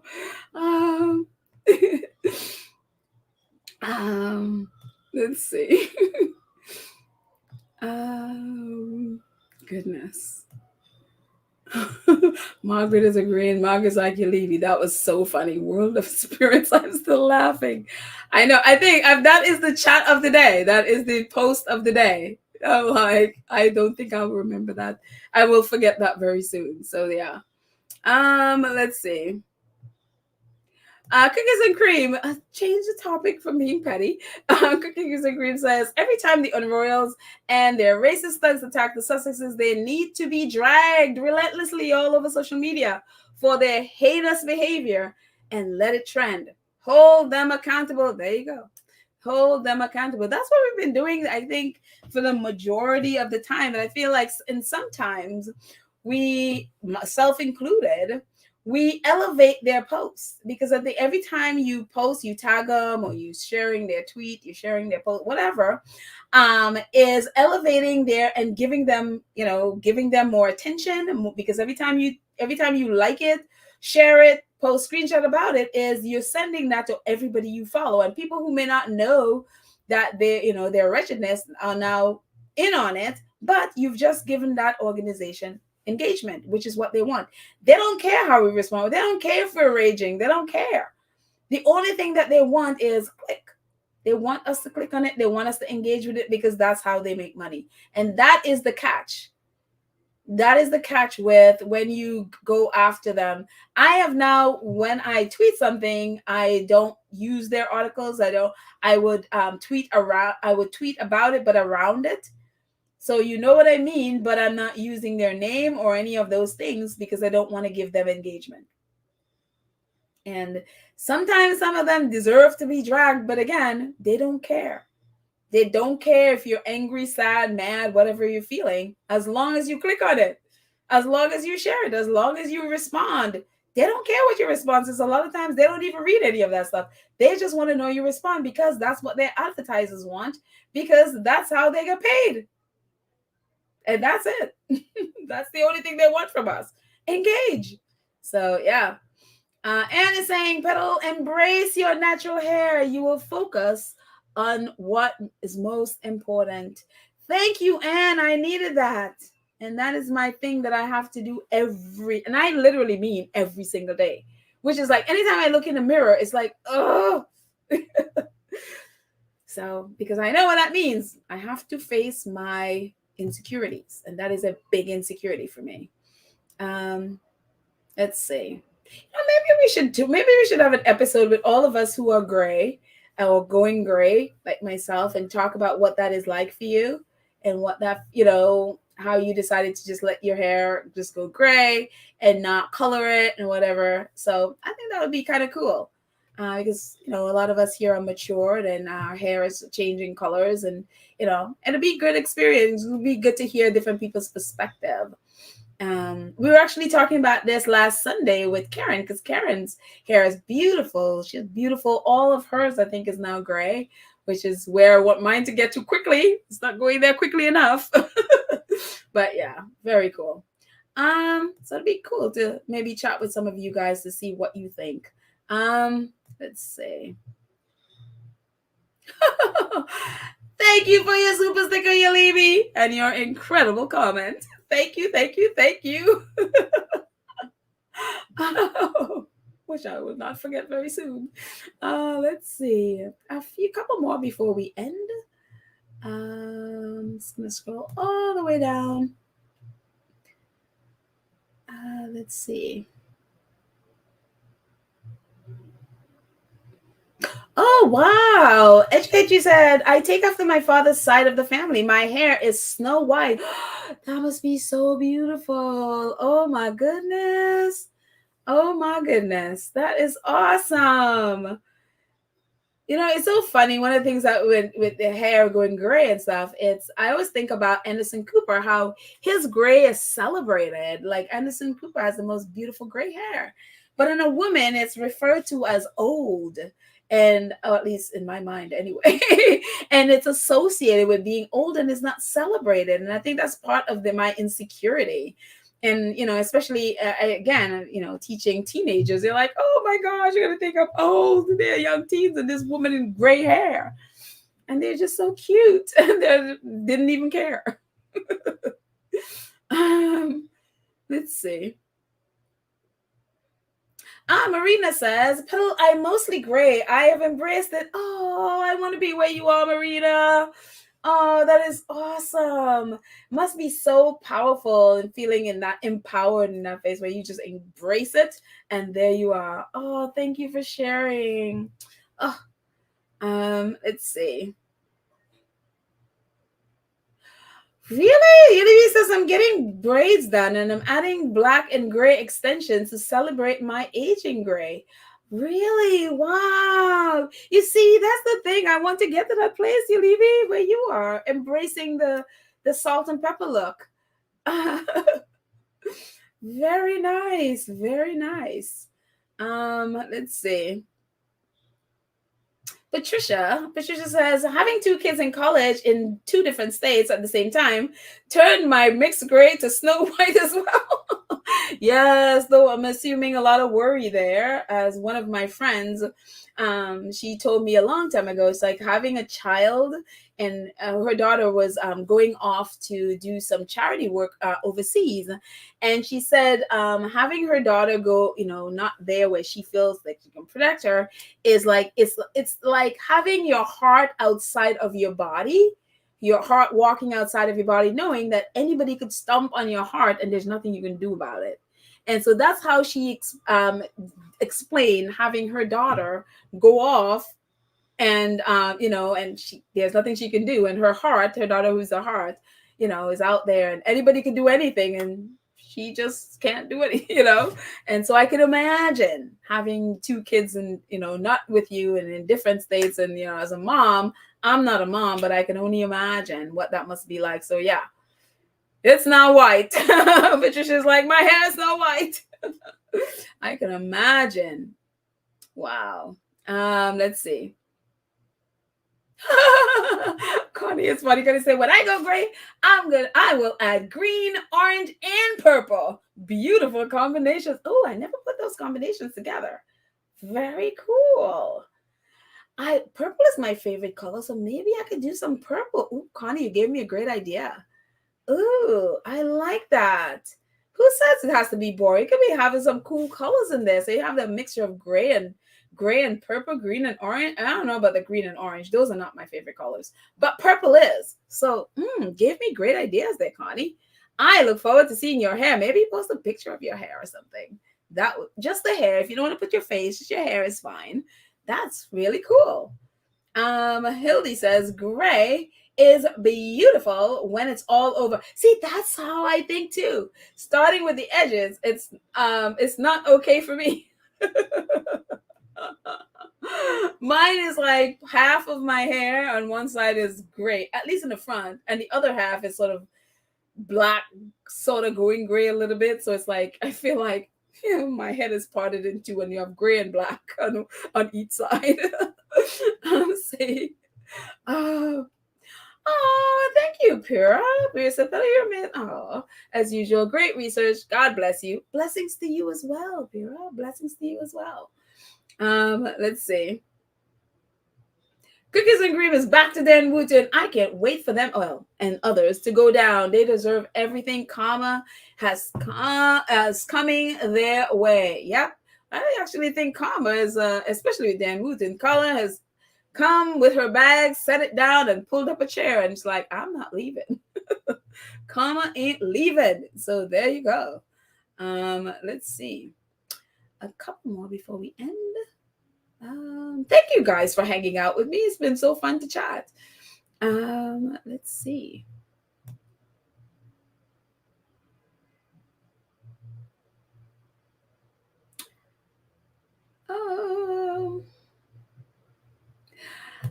Makan Gaza says, our favorites are doing it again.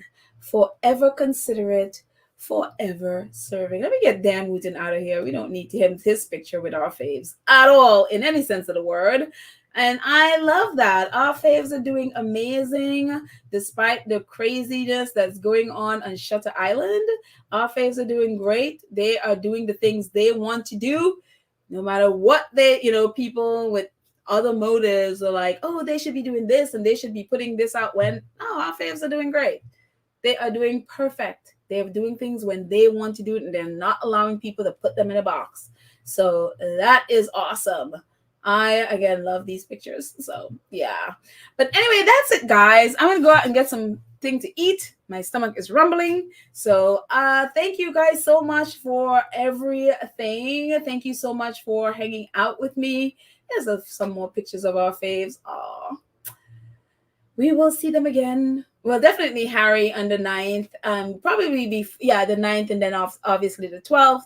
And then we'll see our fave Meghan at the end of Invictus. So I'm sure she'll probably be there. Before the end ceremony. But it's just, I look forward to seeing her. Hopefully it's a fantastic time and an encouraging time for her as well, as obviously she's there for the vets, but hopefully it's a wonderful, encouraging time for her as well. So, but thank you to our awesome moderators here, Lydia, Church, Nelly, Karen M, Cookies and Cream, Black Queen. Thank you all so much for a wonderful time. So happy I remembered to I remember to not let trolls come in. Thank you guys for hanging out with me and moderating, keeping our space nice and safe. Thank you to our wonderful 2 Cents crew. Now that I am done with my teaching, I can actually do our list and do our new list together because we have more people supporting the channel. So thank you to all of you who support in the chat, whether it's by super stickers, donations, super thanks, however you support. Thank you. And also I think PayPal and Cash App as well. And also if you get merchandise, thank you. I really appreciate it. So anyways, I will be back tomorrow. Again, I'm free. Have a fantastic day. And I will see you all then. Love you all. Thank you for being petty with me. And if you are here and you have not subscribe to the channel, go ahead and subscribe. Click the notification bell so that you know when we drop a video. Please like and share. Help us to build the channel. Like and share the video. And if you're able, please join our channel as well. Join the 2 Cents crew where you support us on a monthly basis. So thank you again, guys. I love you all, and I will see you next time. Bye.